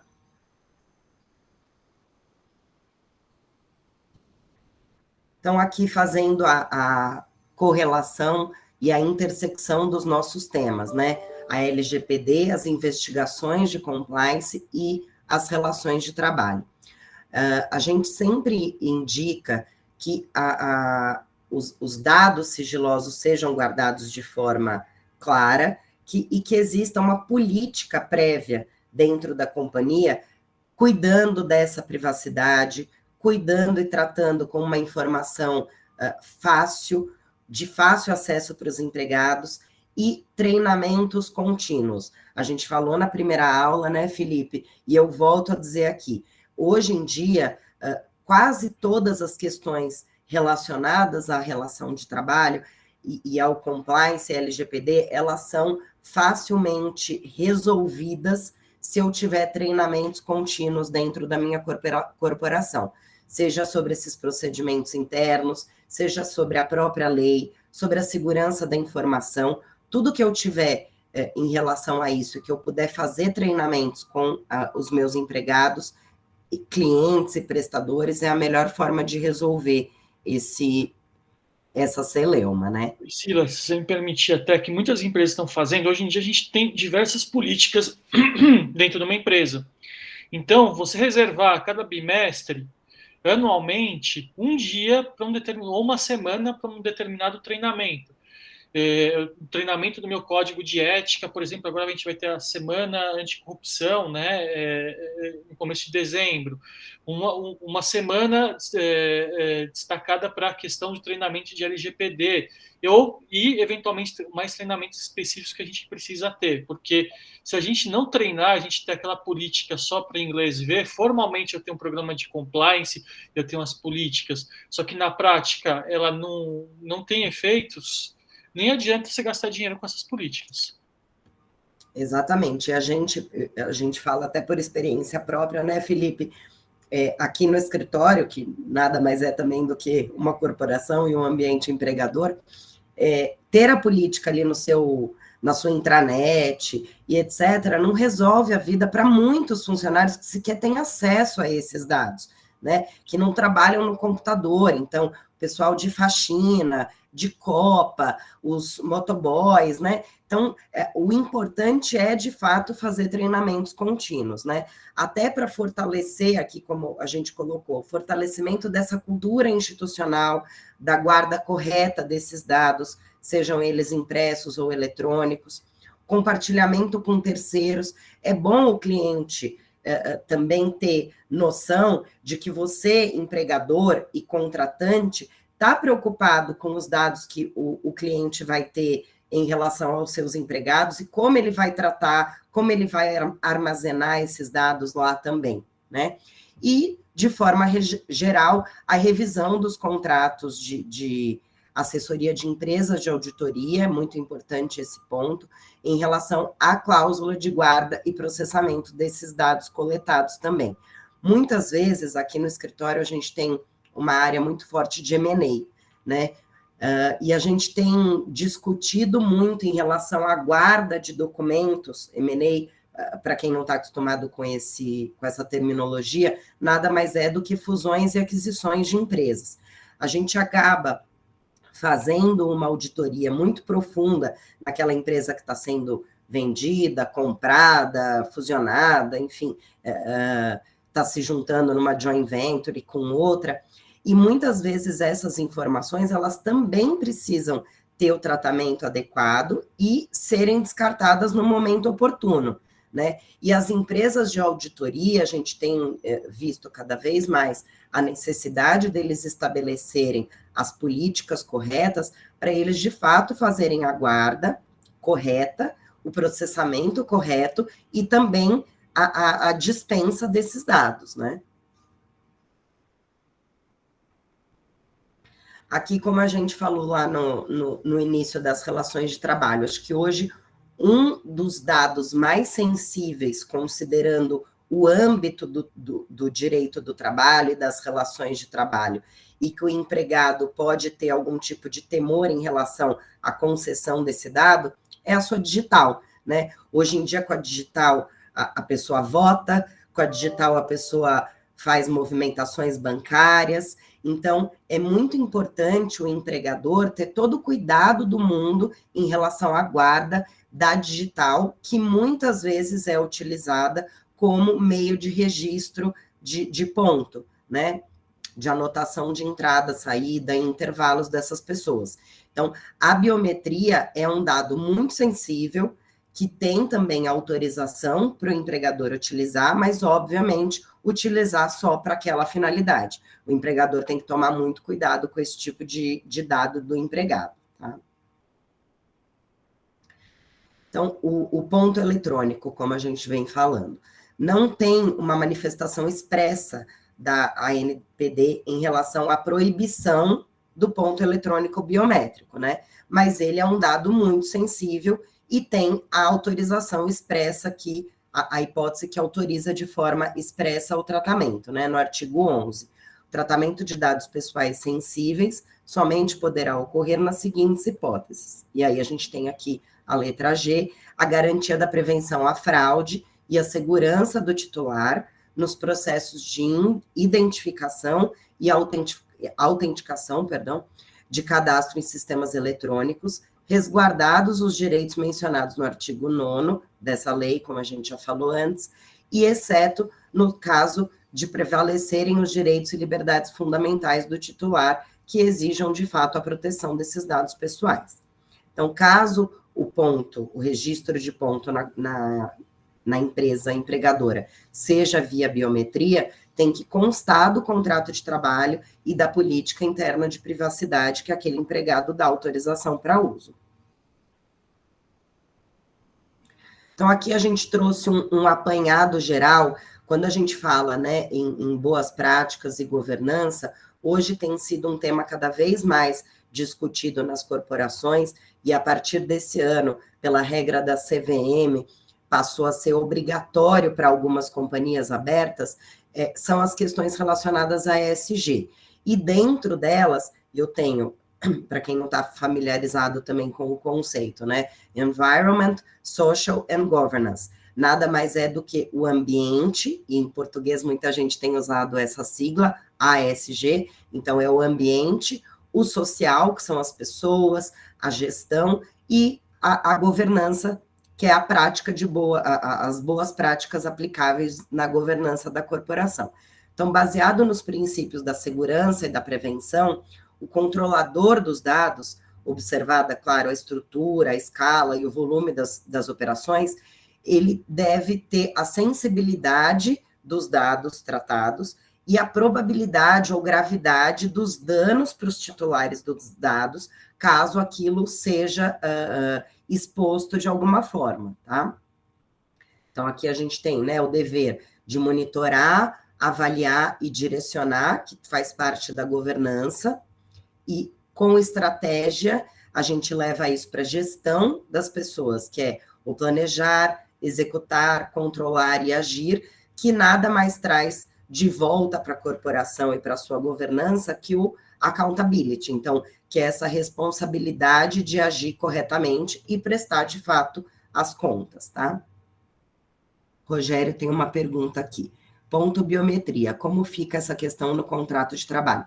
O ideal, Rogério, é de que conste a autorização para uso da biometria para aquela determinada finalidade, que é o controle de ponto, tratar como dado sensível e fazer a dispensa também dentro do prazo prescricional de 5 anos, porque é uma informação do próprio empregado que você só vai usar para fins de reclamação trabalhista ou fiscalização.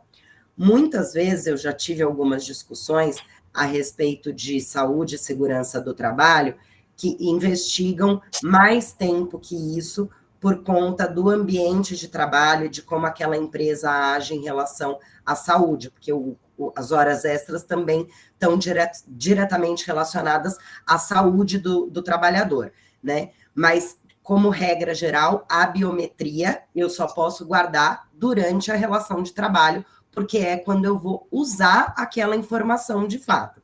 O resto da informação, que é o controle de ponto mesmo, eu não preciso mais da informação da biometria, eu só guardo o registro de controle de ponto, tá? Marcelo está perguntando aqui, mas se obrigação a adoção do controle de ponto para empresas com mais de 20 empregados, a coleta desse dado não seria para cumprir tal obrigação? Eu não entendi, Marcelo, desculpa a sua pergunta. Quer abrir o microfone e falar? Ou escrever? Bom dia, professora. Bom dia. Na verdade, assim, a coleta da biometria, todas as empresas com mais de 20 empregados são obrigadas a ter o controle de ponto, né? Sim.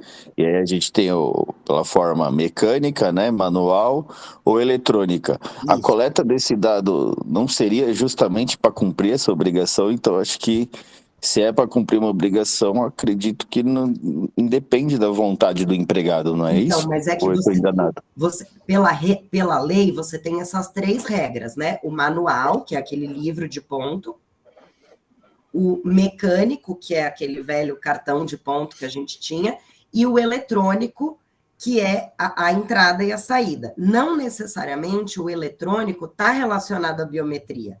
A biometria é uma das formas do eletrônico. Eu posso ter o eletrônico que eu faço o login e o logout, eu posso ter o eletrônico que tem um crachá que eu passo ali e mostra meu horário de entrada e saída. A biometria é uma espécie dentro do eletrônico.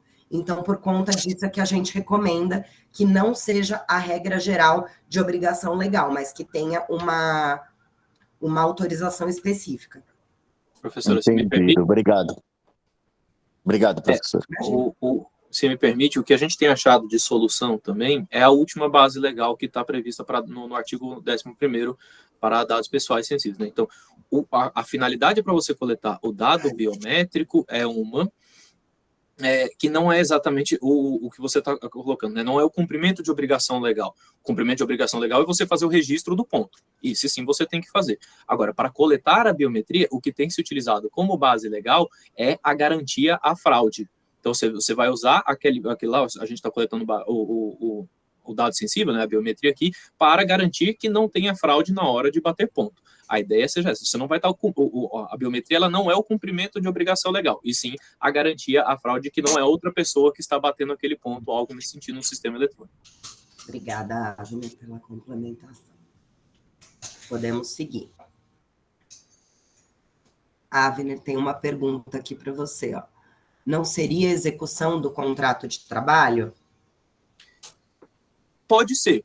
É aquela questão, é um liame assim, meio sensível, né? Pode estar previsto no contrato de trabalho, particularmente eu recomendo assim, o ponto em si, ele tem que estar no contrato de trabalho, é obrigatório ali, principalmente como vocês trouxeram, né? Empresas a partir de 20 pessoas, ela tem que estar, ela tem que coletar ponto, e empresas com menos de 20 pessoas, elas podem coletar ponto, inclusive previsto no trabalho. A parte da biometria, especificamente, não seria execução contratual, e sim prevenção à fraude. Não seria, ela não é assim, você pode estar previsto no contrato, toda essa parte, mas ela não é necessária, né? O que você necessita é coletar o ponto. Você não precisa da biometria, que nem a professora Priscila trouxe aqui. Tem diversas formas de coletar o ponto. Ou coletar o ponto, sim, né? O registro de entrada e saída daquele colaborador dentro da empresa que ele está, sim, é execução contratual ou cumprimento de obrigação legal. Pode entrar nos dois, dependendo do tamanho da empresa. Se for mais de 20 pessoas, cumprimento de obrigação legal. Se for menos, execução contratual. Agora, o ponto biométrico, especificamente, nós estamos falando de garantia de prevenção à fraude. Se não for utilizar nesse sentido especificamente, então, assim, eu não estou coletando biometria para garantir prevenção à fraude. Estou coletando a biometria porque eu acho que é uma forma facilitada de fazer isso. Se for uma forma facilitada de fazer isso, então entra exatamente como a professora Priscila disse. Vai ser, através da autorização ali, alguma coisa nesse sentido. Agora, geralmente se tem utilizado a garantia de prevenção à fraude exatamente porque no relacionamento de colaborador com a empresa é muito difícil a gente ter uma autorização que não seja, que seja livre, né? O colaborador, ele meio que está ali, ele é obrigado a fazer aquele consentimento. Entra mais nesse sentido. Então, tem se utilizado a garantia de prevenção à fraude no cadastramento de sistemas eletrônicos para se utilizar a biometria. Obrigada, Avner. Podemos seguir o próximo slide, tá? Então, o que um programa de governança em privacidade deve ter, né? Ele deve, principalmente, demonstrar o comprometimento daquele controlador na adoção dos processos e políticas internas que, de fato, assegurem o cumprimento de forma abrangente das normas e boas práticas relativas à proteção de dados, ser aplicável a todo o conjunto de dados pessoais que estejam, né, sob seu controle, independente do modo como se realizou a sua coleta, ser adaptado à estrutura, à escala, ao volume de operações daquela determinada corporação, bem como a sensibilidade de cada um dos dados a serem tratados, estabelecer políticas e salvaguardas adequadas com base em processo de avaliação sistemática de impacto, riscos à privacidade, ter o objetivo de estabelecer relação de confiança com o titular, por meio da atuação transparente que assegure mecanismos da participação do titular nesses dados, está integrado com a estrutura geral de governança da corporação e estabelecer a aplicação de mecanismos internos e externos de supervisão, contar com planos de resposta a algum tipo de incidente, a como vai ser remediado aquele determinado incidente dentro da corporação, e ser atualizado de forma constante, com base nas informações obtidas a partir do monitoramento contínuo e avaliações periódicas e treinamentos, como a gente pontuou. Então, aqui o Avner falou um pouco a respeito das multas, né, em relação à responsabilidade civil do empregador. O que a gente tem de penalidades que a LGPD trouxe no caso de descumprimento do empregador dos dados sensíveis dos seus empregados? A gente tem os artigos 52, 53 e 54 da LGPD, que determina algumas sanções. Então, advertência com indicação de prazo para medida corretiva, a multa, que pode ser até 2% do faturamento da pessoa jurídica de direito privado, o grupo ou conglomerado no Brasil, no seu último exercício, limitado a 50 milhões por infração, a divulgação da infração, e aí como a empresa vai se comportar em relação a essa infração, às vezes é muito importante também para a imagem da empresa, a suspensão do exercício do tratamento de dados pessoais, temporária ou de forma definitiva, o bloqueio ou eliminação dos dados pessoais e a proibição parcial ou total das atividades dessa companhia. Então, essas sanções, elas podem ser aplicadas de forma acumulativa, por dia e por infração, e ainda tem algum agravante no caso de reincidência, tá? E extensão da violação também. Até que ponto ela pode ser aplicada e ela vai ter impactos na vida daquele empregado, prestador de serviços, clientes, enfim. eu gosto sempre de pontuar nessa parte das sanções também, que, assim, muita gente tem, quando viu, né, de primeira mão, assim, olhou a multa, né, até 50 milhões de reais e se assustou. Você fala, pô, é um valor alto, né, todas essas questões. Mas não se atenta tanto às outras às sanções que estão previstas, que podem acabar com uma empresa sem mesmo aplicar uma multa pecuniária. Então, você imagina uma empresa de telemarketing que teve proibição total das atividades de tratamento de dados. Não tem mais empresas de telemarketing, simples assim. Então, as sanções, elas são bem pesadas. Assim, eu gosto de trazer alguns exemplos de sanções que aconteceram na Europa, porque é onde a gente tem as sanções aplicadas já, né? E a nossa sanção recorde lá por diversas infrações é uma da Amazon de Luxemburgo. Não sei se vocês sabem, mas a Amazon de Luxemburgo tomou uma multa de 750 milhões de euros lá. Por quê? Porque não foi uma multa, foram diversas multas acumuladas ali, 750 milhões de euros. E aí, aqui, né, as sanções elas devem começar a ser aplicadas ano que vem, com a dosimetria de pena já estabelecida e o processo administrativo sancionador já estabelecido também na resolução 1, dosimetria deve ser estabelecida em alguma das próximas resoluções da NPD. A partir do ano que vem nós devemos ter sanções aplicadas, lembrando que as sanções estão em vigor desde agosto do ano passado, desde agosto de 2021, e na teoria a gente vai ver como vai funcionar, mas teoricamente elas são retroativas a partir de agosto de 2021. Então, se aconteceu algum incidente a partir de agosto de 2021, alguma infração a partir dessa data, você já pode ser sancionado, né? A empresa ali já pode ser sancionada a partir da LGPD.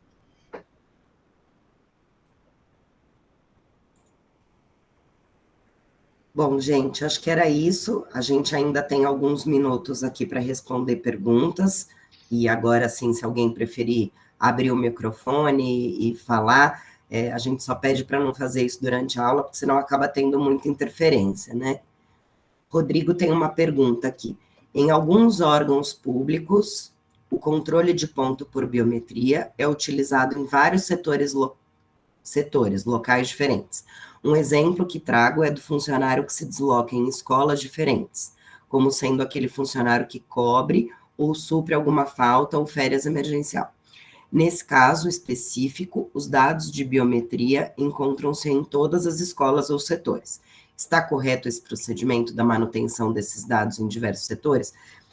Se ele, de fato, trabalha nessas localidades todas, e o contrato de trabalho dele já traz a autorização para o empregador, que, até onde eu entendi da sua dúvida, o empregador é o mesmo, não vejo problema nenhum. Não sei se o Avner tem uma opinião diferente da minha, mas... Não, estou completamente de acordo. Obrigada, Alexandro, obrigada. Se mais alguém tiver alguma dúvida, alguma pergunta, aqui estão os nossos contatos, tá? A gente ainda tem a terceira aula, que vai trazer casos mais práticos também, junto com o Felipe, junto com o Avner, tá? Obrigada, Júlio, que bom ouvir isso. Obrigada, Natasha, obrigada, Rodrigo. Catiúcia, Elizabeth, Rafaela, Evelyn, Marcelo, Priscila Xará. Pelo menos você acha Xará, eu não acho Xará nunca. Ah, você não acha, né, Avner? Você já conheceu alguém com esse nome? O pior que já. Já? Mas é difícil. Assim, eu acho que eu conheci 2 Avners na minha vida. Eu só conheço você. Um em Goiânia e um em Cuiabá. A Priscila, minha xará, tá falando que tem um Abner. Abner eu conheço. Abner é mais comum. Abner eu conheço mesmo. Por isso que eu falo que o meu nome é dado personalíssimo, não é dado só dado pessoal. É verdade. Agradeço também aí o pessoal do suporte da ESA, sempre. É isso, gente. Ficamos até quinta-feira que vem, quando a gente vai trazer alguns casos práticos, que eu acho que... Eu gosto muito de trazer os casos práticos, principalmente porque esclarece muito do que acontece. Porque a teoria é uma coisa, a prática é outra, né? Exato.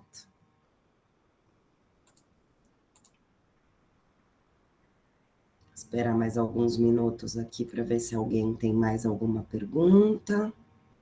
A Juliana perguntou se o material ficará disponível. Vai ficar disponível, sim.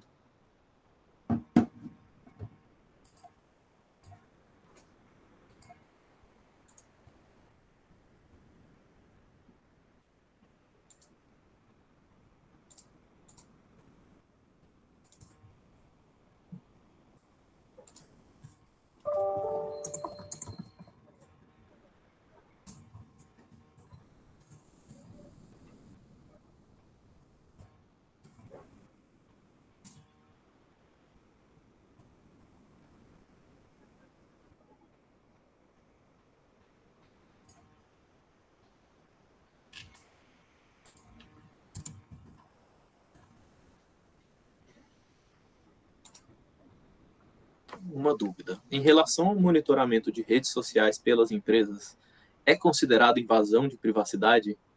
Uma dúvida que fiquei na última aula.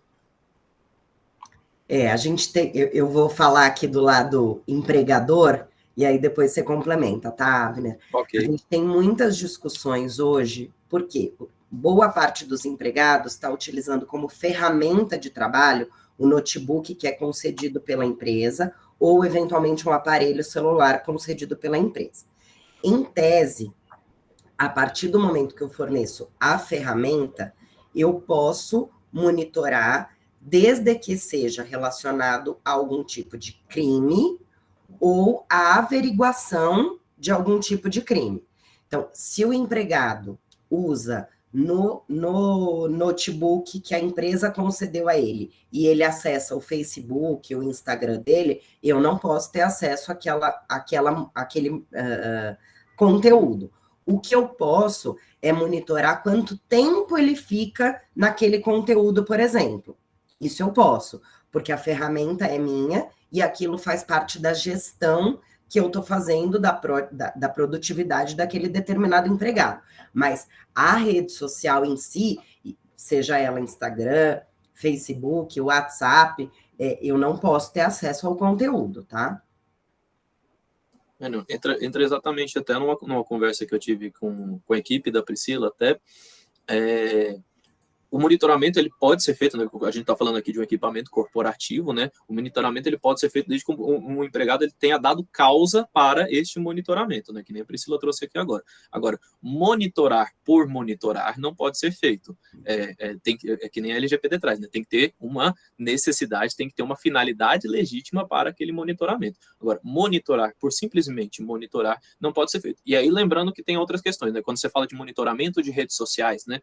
Que acontece que pessoas, e aí não exatamente a pessoa entrando no seu, você entrando nas suas redes sociais no equipamento corporativo, mas sim o que você publica em redes sociais, né? Então, digamos, o que você publica em Facebook, Instagram, Twitter, seja lá qual for, você está lembrando que você está dando seu consentimento tácito sobre o que você está publicando, a não ser que aquela rede seja privada ou algo do tipo, mas se você torna aqueles dados manifestamente públicos, é um consentimento tácito para aquele tratamento de dados. Então, esse monitoramento também pode ser feito. Então, digamos, acho que na era das redes sociais, né, que tem acontecido muito, né, muita gente reclama de seus trabalhos em redes sociais, sendo que o empregador é contato. Ali, gente, não entra exatamente como esse monitoramento, né, mas ali você transformou aquele dado público, está reclamando do seu empregador, e o seu empregador é seu contato, não tem como você reclamar de fato que houve uma invasão de privacidade nesse sentido. E o que, Avner, você permitiu, o que está acontecendo muito, né, nos últimos meses, que empresas estão tomando medidas, né, contra publicações realizadas pelos funcionários, publicações de caráter xenofóbicos, que não estão de acordo com os valores e princípios da empresa. Então, ultimamente, a gente está vendo muito isso, tá? E, eventualmente, as empresas estão fazendo esse tipo de monitoramento, eles recebem no canal de denúncia, falam, olha, tem um funcionário seu que está postando isso aqui está de acordo com os valores da empresa, e eles estão fazendo esse tipo de monitoramento, mas no monitoramento no que é publicado pela própria pessoa, que é público, né? Então, exatamente.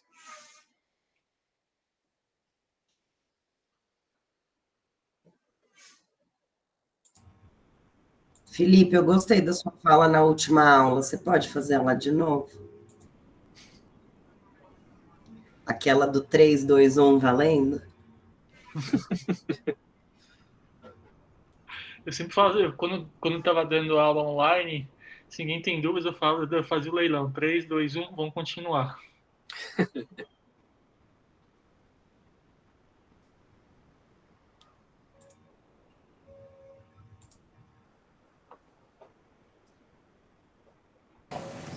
Oi, bom dia. Posso só fazer um comentário? Claro, Mônica.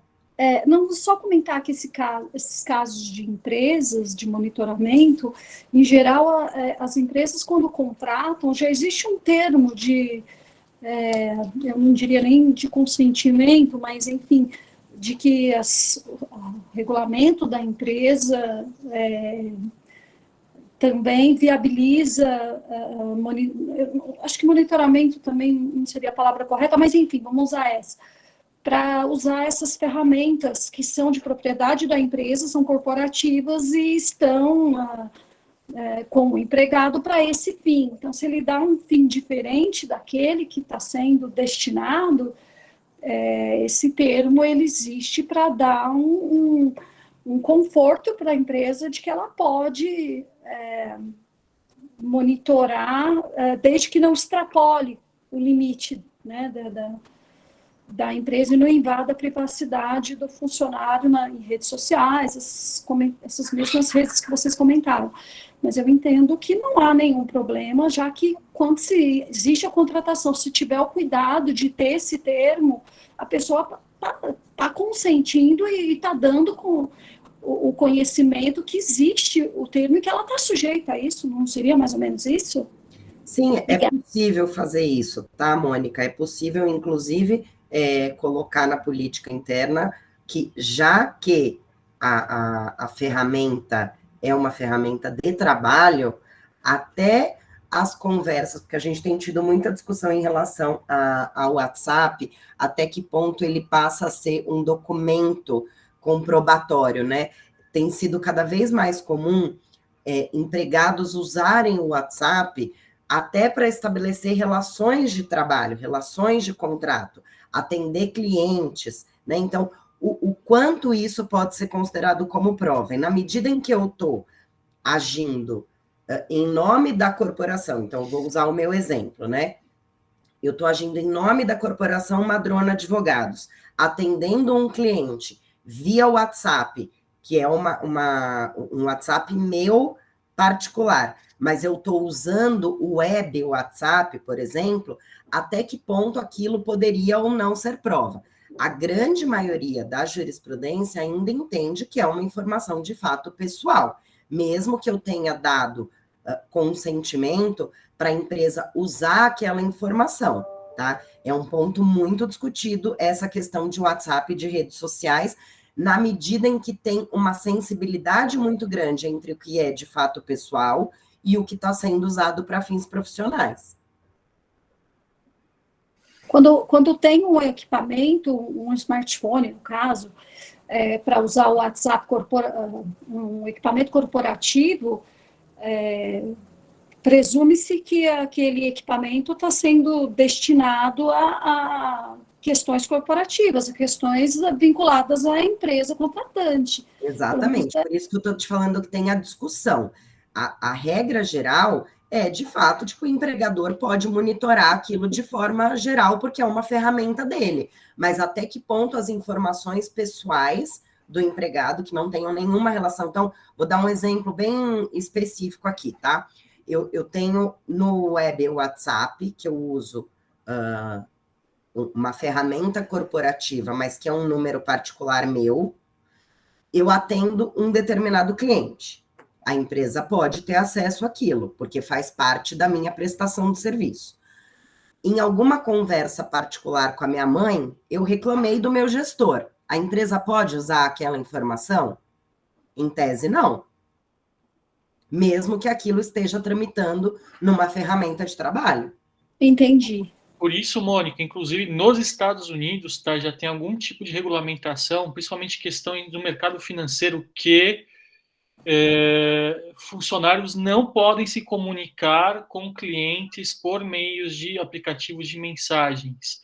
Eles só podem se comunicar com o cliente a partir de e-mail, corporativo, que é um instrumento oferecido pela empresa, tá? Eles estão limitando isso porque você...